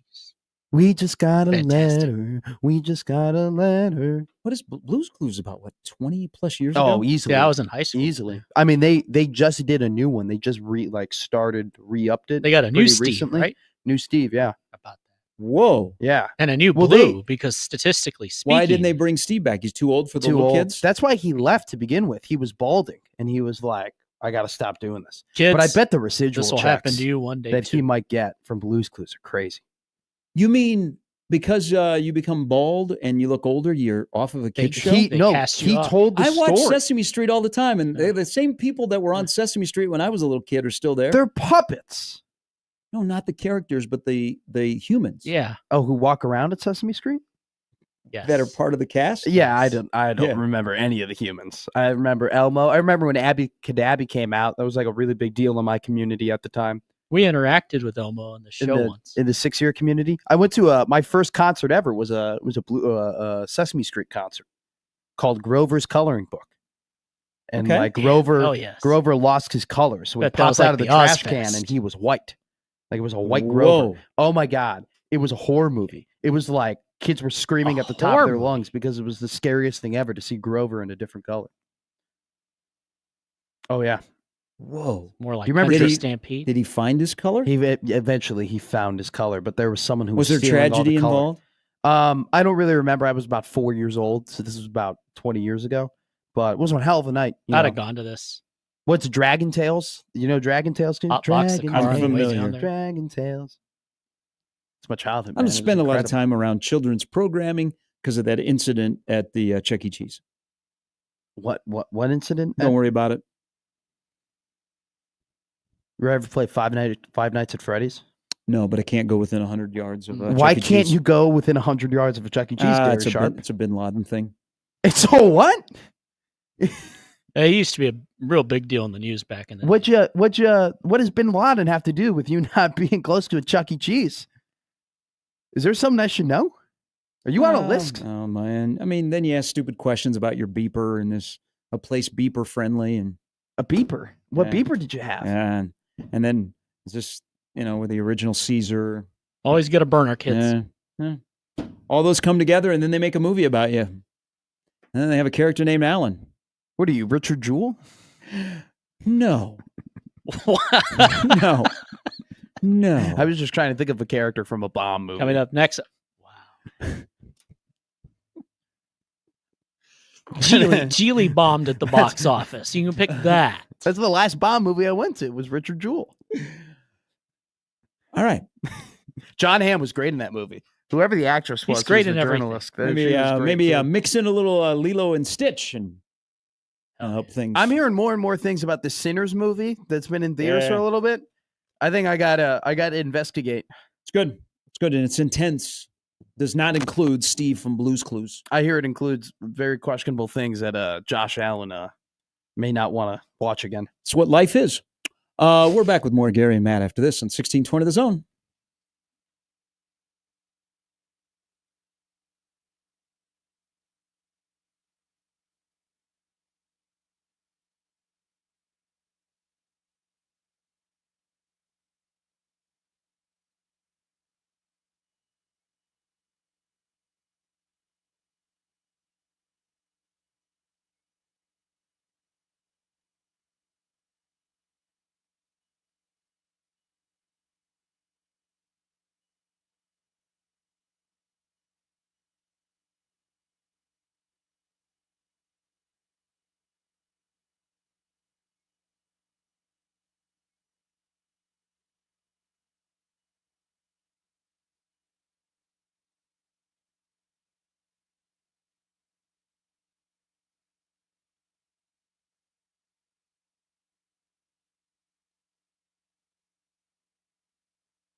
All right, we have a Nathan update from Disney World. He writes into the Equitable Bank inbox. If you're not familiar, last week Nathan called in, was traveling from Ohio to Orlando with multiple family members, the whole fam going to the parks for a couple of weeks. Day 4, they went to Epcot. Yesterday was a great day of relaxation. Smoked cigars, napped, and drank whiskey by the VRBO pool. Today was the 6 a.m. wake-up call to hit the parks when they open. We've already ridden a couple of rides, and we are waiting for the Guardians ride next. Oh, great ride. We figured out a routine where the married kids and grandkids go back for naps from 1 to 5. This allows for them to stay late for fireworks without melting down younger children, and Emma, the pregnant one, avoids the heat of the day. I am writing this email from one of my favorite Disney bathrooms. Yes, I have a list. It is by First Aid at Epcot. If you know, you know. Anyways, Logan is bummed the Pacers lost, but they have led for like 10 seconds all series. What is it? Minute 59 or something like that? Something stupid. So the Thunder have led for over 91 minutes. This series, Pacers stole game 1. This series is like it's supposed to be. Tied 1-1, heading back to Indy. We'll take the W. Have a great morning. That is an update from Nathan. Our hero. Our true hero. I heard that in a Morgan Freeman voice. If it's his favorite bathroom, I wonder, for me, a favorite bathroom, you have to have troughs. So I don't really know if there's a trough. You do love a trough. I love a trough. It's all about teamwork and camaraderie. You get closer as a fan base when you have a trough in your stadium, in my opinion. Epcot, though, I need to go back to Epcot because they actually do have a great, adult drinking around the world type deal where you can get a passport. And you go and drink at Germany and, Sweden and Norway and all these different right places. And you all get the hell of a deal. I think you do like a stamp card or whatever. It's crap. I want to do it so badly. What is it that I got? Old Chicago. What I get drugged to in the fall? Pumpkin Patch. No, it's like the beer and wine fest or whatever. Oh, wow. Oh, you did the show, the whiskey thing. No, we did the whole all around the park. It was like in November. Okay. I should remember because we went twice. My brother and his wife are Disney adults, so I know that I'll be back to Disney plenty of times in the future. It's National Donald Duck Day. Also an email. Musa, Mickey Mouse. Is it's pretty good. Have you seen how much money we're giving to football? Well, you can answer this question in that voice. This comes from Chris. Because you were there Friday night. You got to put your eyeballs on this individual. His email starts with the subject line, Holy Hamburgers. Okay. Sounds like a Notre Dame meal. Damn. Just seeing a lot of clips from the weekend activities in Lincoln, and OMG, how effing out of shape did Raiola look? Oh, Lord. Looking at him versus all the other kids out on the field, he looked like he was unathletic friend of high-level recruit that we are letting be on the field as a favor to the recruit we really wanted. Yeah, the shirt didn't do him too many favors. It was a tighter shirt. Are we really doing this? I know. I know. I wasn't know the answer. I wasn't there, so we're not. Go ahead. He looks. He throws the ball fine. He was throwing the ball around Shaquille shorts. The arm looked good. He had a satchel. I respect the look. Takes a lot of guts to wear a satchel around. I'm not. I just took a picture of him and posted on Twitter, hey, the president of Nebraska football, and it did turn into that. I really don't care what he looks like or how much he weighs, just as long as he goes out and he plays football really well on Saturdays, which he'll have the tools to do. I saw him earlier in the week.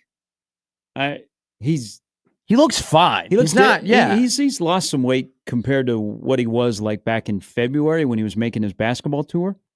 I don't know, that's not my first thought when I saw Nebraska starting quarterback. What was your when you saw the pictures of Dylan at the event? What was your first thought? That's who Dylan is. Yeah,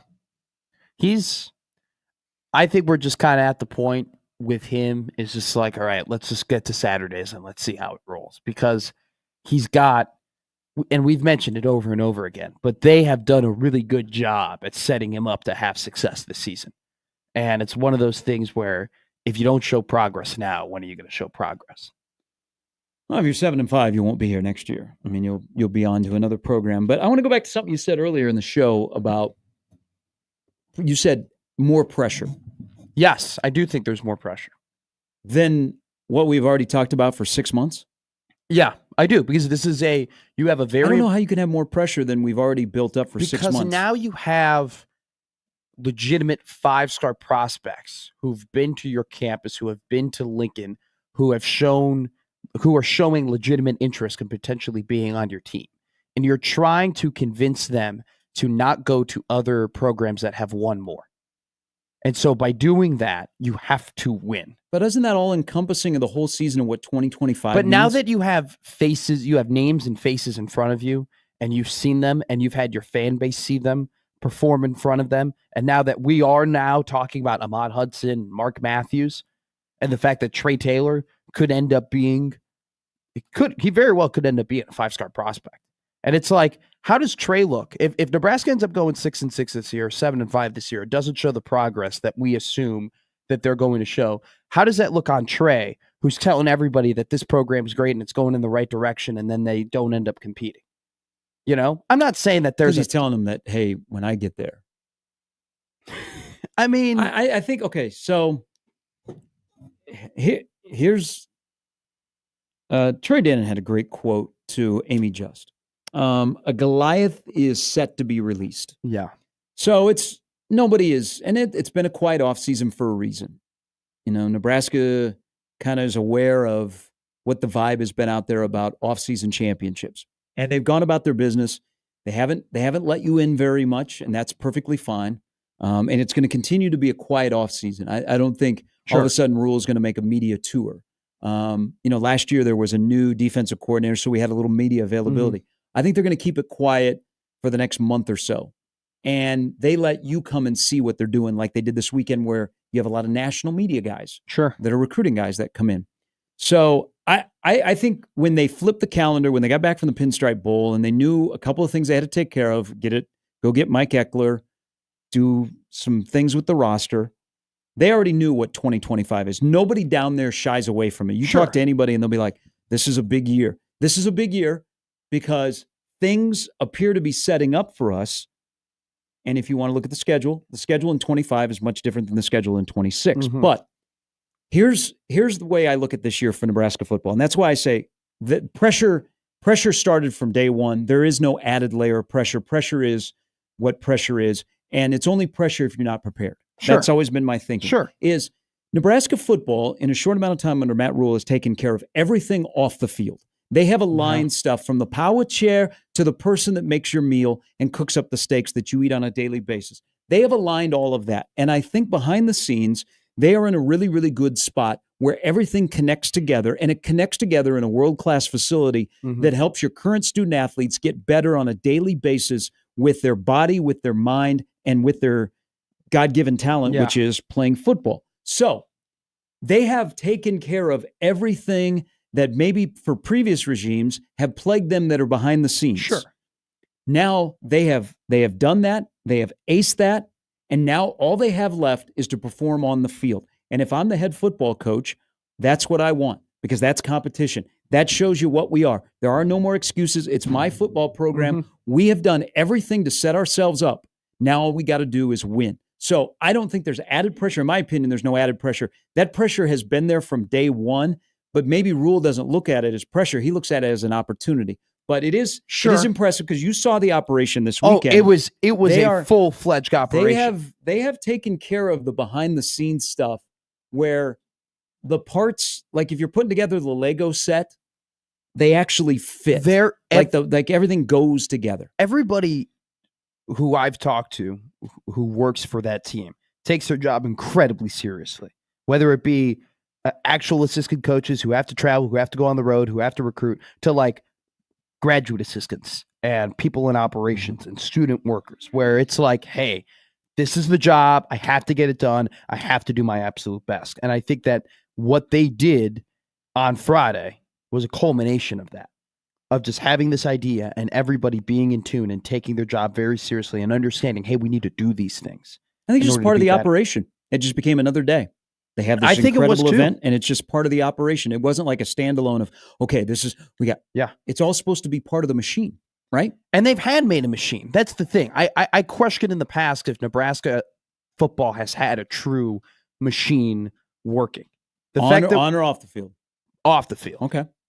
If they had everybody really simpatico, hey, we're a clock, we're all cogs, we all got to turn a certain way if this is going to work, right? And Matt Rule, make no mistake about it, has not shied away from making sure that he's got the right people in right spots, even if it means letting some guys go that he brought in personally to make sure that, and this is not just assistant coaches, but operations staff as well. But the fact that there is only one thing to do, you have one thing left to do. We are one step away from making this count. To me, actually adds a little bit more pressure because you can see a little bit of the light at the end of the tunnel for Nebraska football. I think you can see it. That's why I'm. This is going to be a very anticipated season because it's all about what you do on the field. Okay, we're not going to have these excuses behind the scenes that the athletic director is butting heads with the head football coach, and you know what? He's not giving them the resources. All that stuff's out the window, okay? That stuff's been taken care of. They worked 2 years to put the machine together. Now, we get to sit back, and we don't have to speculate on, well, they're not doing the weightlifting stuff, and I don't know that they're doing the right weightlifting. Sure. You know what we'll be able to do as a fan, as a media person? We'll be able to sit there, and we have tangible results. We have stuff we can see on the field. Because the other stuff to get to the field and to run out of the tunnel, they've taken care of for 2 years to get to this point where it has become a machine. Now it's all about winning and losing. And you know what? You can't lie when it comes to winning and losing. So that's what I'm glad. I'm glad because all the other outside noise, there's no BS, excuses. Those have been used. Yeah. Now your excuse is what? You just weren't good enough. No. You weren't on a Saturday. You weren't better than the team across you. Troy Dannon has done an incredible job of making sure that this football program is run the way that Matt Rule wants to run it, right? And they've hired a former head coach could be their OC. They hired one of the best special teams coach can now take over that unit. They've invested heavily to make sure that their star quarterback, who they're paying a lot of money, is going to be able to thrive. If Nebraska football does not succeed this year, I don't think there is any one thing, barring injuries, that I'll be able to point to and be like, well, they were in an uphill battle, with this or with that. Because, and if also, too, you want to say, well, they lost production in the defensive line, they've had plenty of time to build said defensive line up. And be careful there guys. Because I know Robinson and Hutmaker have. You got to have some grown men that play in the dark world of the interior defensive and offensive line in the Big Ten. Yeah. So it's not just you can't snap your fingers and go, man, Riley Van Poppel, boy, I wonder if he would have unseated Nash or Ty. Those guys, Ty and Nash, played a lot of football for Nebraska. So that concern, I think, is real until you see that it's not. Absolutely. Because that in big boy football in the Big Ten, that's different where you play there. So that definitely is a concern. So I wouldn't say, well, they're going to get that. They've had time to get it fixed. I think you have to play before you go, okay, it's a whole different world here. Because it's not like Ty and Nash walked off the street and they were immediately.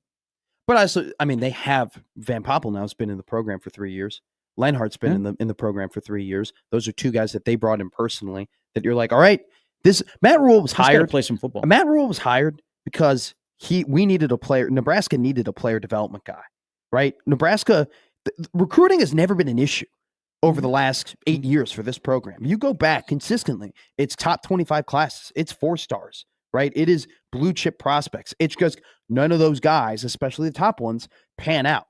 Matt Rule was hired in part by Trev Alberts because there are very few coaches that have the player development acumen that he has. Now he's got this is it. This is prove it. Prove that you are this player development czar. I think he has in some cases, but now that we are now at the point where a lot of these guys, almost all of them, close to it, have been brought in personally by him. Like this is. Yeah, you either have it or you don't. Yeah. You've set it up where it now is all on you. And I think he strikes me as a guy that loves that loves the competition. And I don't have to worry about anything else. All I got to worry about is what I'm paid $9 million to do, and that is to coach football. X's and O's, develop guys, get us to Saturday, and then win on Saturday. I think if I'm a head football coach and all the other stuff is taken off my plate, that's what I want to do. That's what I was brought here to do. But I think that's why Matt Rule, probably to some that have interacted with him, especially post-spring, he's a little bit different. Sure. A little bit different. But he hasn't just gotten guys and been like, oh, take this off my plate. They've actually invested. They've well, you hire- invested you to hire- have you hire- high quality you- people. You hire take it and people. run with well, it. you make hires. Yeah. The position and the money have always been there. It's the hires that you make to institute your ideology. Vision. Yeah. All right, quick break. We'll come back. Final segment of a Monday morning. Again, tonight, 6 o'clock, Murray State and Duke play for a trip to the College World Series to join the other 7 that are here. And I think sometime maybe today, maybe later today, we'll get a schedule for what the College World Series will look like. What gets higher ratings, Game 3 or Game 3 of the Super Regional? Yeah, what now? Who gets higher ratings, Stanley Cup Game 3 or Game 7 of the Super Regional? Game 3 of the Super Regional. The Super Regional, Duke and Murray State. Yeah. Nah. It'll be hockey tonight. I hope. Which has been an even series. It's been 2 of the best Game 1 and Game 2 combos I've ever seen in the Stanley Cup. All right, we're back with more after this on 1620 The Zone.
We have quite a few Disney fans in our listening audience. Maybe that's why Nathan's Journey was so popular last week.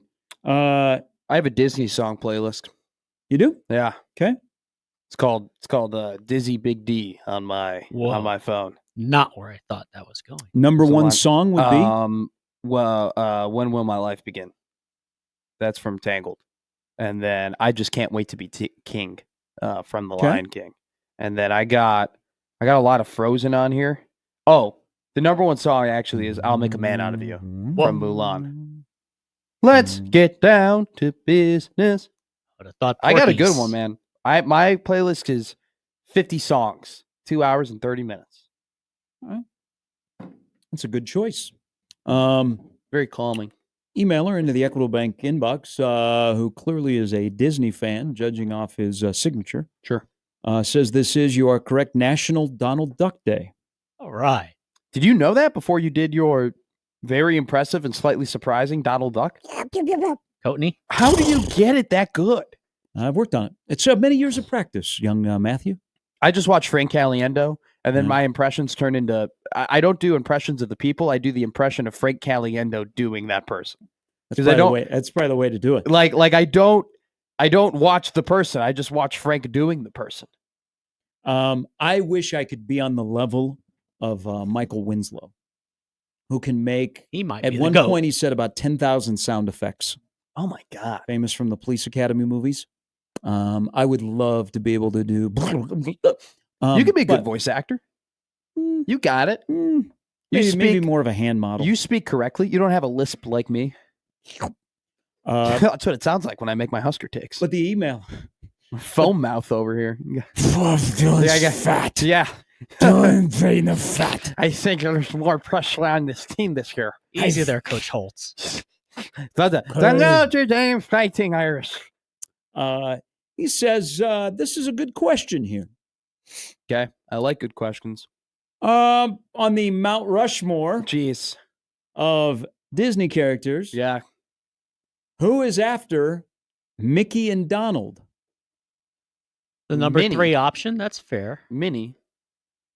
Like, are we talking like Disney characters or Mickey Mouse adjacent characters? He or said like... Disney characters. Okay. Well, I would say that Mickey is on. And then I would say... You have Shaq, Kobe, who's Glenn Rice. So he already has... Now, he's more of a Disney fan than probably both of us. Sure. What's he his said- Mount Rushmore? Well, he said the first two. He's asking for the third. He has Mickey and then Donald. What about Goofy? Goofy gets overlooked a lot. I would put Pluto before I put Goofy. Wow. I'd put Minnie before I put anybody else. Minnie, you can make an argument for Minnie. That's his old lady. Yeah. But if like we're Disney, like Cinderella. I think I would go Is a Disney Snow White princess. over Cinderella. Really? In 7 games for sure. I think Cinderella would win at 6 against Snow White. I never liked Snow White. I thought Snow White it just wasn't my cup of tea. But Cinderella was? I thought Cinderella was a great movie. We're talking the character. Yeah, Because some not the band. some do multiple, some dabble in cartoons, some dabble in movies. I could say, I think you can make an argument for putting I get him confused, but the Frozen princesses, which one is the blonde one? Elsa? Which one's the blonde Which one? one's the one that wants to live in the cold forever? Yeah, which one is that? I don't know. Is that Elsa, right? I think I it's thought Elsa. so. I think you can argue you I could used put to know Elsa on the this. Mount Rushmore only because that movie was so massive in ushering in like a new era. She's totally should move She's to like the Stone Scottsdale. Cold Steve Austin of Disney. I would go Minnie Mouse. I would put Minnie. And then I'd before probably go Pluto or Goofy. If we're just doing straight Mickey Mouse characters, not Yep. like movie characters. I would do Pluto over Goofy. All right, first time for everything on this show. The first time we've ever done the Mount Rushmore of Mickey Mouse Mount Rushmores characters. are tough. Tomorrow, you guys can compare them to the 90s Braves rotation. Which one would start game 7 Ooh. and which one is the 4th? Mickey's Greg. Maddox. I would say Donald is Smoltz. And then I would say Minnie's Glavine. Glavin. Glavin. Maddox. Maddox. What did I call him? Sorry, I just had a Mike Shannon moment. If you know, you know. I don't know. You don't know. That's don't okay. How come, sorry, Royals fans, how How come the Chicago White Sox did not win yesterday? It was almost a guaranteed win day at Guaranteed Rate Stadium. Well, they won 2 days before, and I really think that all hell would break loose if the White Sox went on a win streak that was more than 2 games. By the way, Cags was 4-4. He is back. Yeah. 3-game series starts tomorrow night. It is Yankee week in Kansas City. Jazz Chisholm, I'm sure, will be received really well. But Kegs makes his debut. That's a nice 3-game set. But why the White Sox should have won? It should have been a guaranteed win yesterday. Well, at the rate was rocking this weekend because Ishby is coming, baby. You know why it should have been a guaranteed win? Why? Did you see who threw out the first pitch yesterday for the White Sox? I did not. I didn't either. I had no clue. Was it Ron Karkovice? No, it was not Greg Luzinski, or it was not Ron Kittle. Was it was not Williams? Mike Squires. It was not Ralph Garr. Okay. Or Terry, rest in peace. No, Terry is still around. She's now modeling underwear. I got to look now. No, this needs to happen out at Warner Park. What? Women in underwear throwing the first pitch? No, let me finish. That's completely different. I never let By you the finish. way, Ralph Garr and Terry Garr are not related. Ralph Garr played for the Chicago White Sox at Old Comiskey. Terry Garr has been in a lot of your favorite movies, teeny bopper shows. What's a and teeny now a little bopper bit show? older, What's a she is teeny modeling underwear for the first time in her career. That's what they say. When you get old and they don't put you on the You big gotta screen start anymore, you got to modeling model. underwear? No. So here's what Is happened. she a rookie? At modeling underwear. I'm not familiar with her work. I did not see her in the Sears catalog when I was 8 years old. I thought you were familiar. Or she was not in my Cheryl Tiguhs poster that I got when I was 9 and put up on the wall. Yeah, I never had any of that. I grew up with a Rex Grossman. Thus, we're a little bit different. I had Sexy Rexy on my wall. One's a Petty, one's a Medi. They had a penguin throw out the first pitch yesterday, and not Sidney Crosby or Gino or Tom Barrasso or Eddie Belfour. Or Fleury. They had an actual penguin. When you do this in threw April, out the first pitch. when it's cold? Well, it was not warm on the south side yesterday. It was raining and it poured like it's. It was at the end of the game. It was bottom of the ninth. It got a little bit. Estevez hung his slider up in the zone because he couldn't get it to slide. Yeah, they had a penguin throw out the first pitch of the White Sox game. So how do you have a penguin throw out a first pitch? Look at the video. Penguins can do everything. No, they can't do. They can't fly. But what? Neither could turkeys. I know, but that doesn't mean anything. I'm just saying you can do. When they start hitting the ground like a penguins pound can of, do cement. anything, and I said penguins can't fly. Oh, this thing is just waddling out there. Why do they need to fly? They can do a lot of things that are not flying. Bird. There are a lot of things they can do that you don't need to flight. A worthless bird? Yeah. Flightless. Oh, flightless. But why are they? Why can we not? Because the penguin I have who at do you the think? zoo. Who do you think walks from the dugout to the mound faster, the penguin or Tony La Russa? Whoa, that's a good question. Whoa. Actually, I think the penguin's doing his Tony impression. I loved it. I wanted the White Sox to win yesterday. Also because I need my money. I need them to hit the over. And it was nice for that they won 2 games this weekend. But why can't we? Henry Dorley Zoo. He did not throw. The penguin didn't throw out the first pitch. He did too. He went to the mound. No, he was on the mound. He was just watching. Could you have Danny DeVito? I have seen enough first pitches at Warner Park. You do the first pitch, sometimes you don't throw like he's going to throw it. Penguins are the greatest thing ever. They're okay. When people come to our lovely city now for the College World Series and they go and they see the penguin that I sponsor at the Henry Dorley Zoo, they're going to be like, oh, not the Desert Dome. It was the penguins. It was the display. It was seeing all the little penguins, including the new emperor penguin, just waddling around. But why can't we have that out at Warner Park? Because they have animals out there, like on Sundays.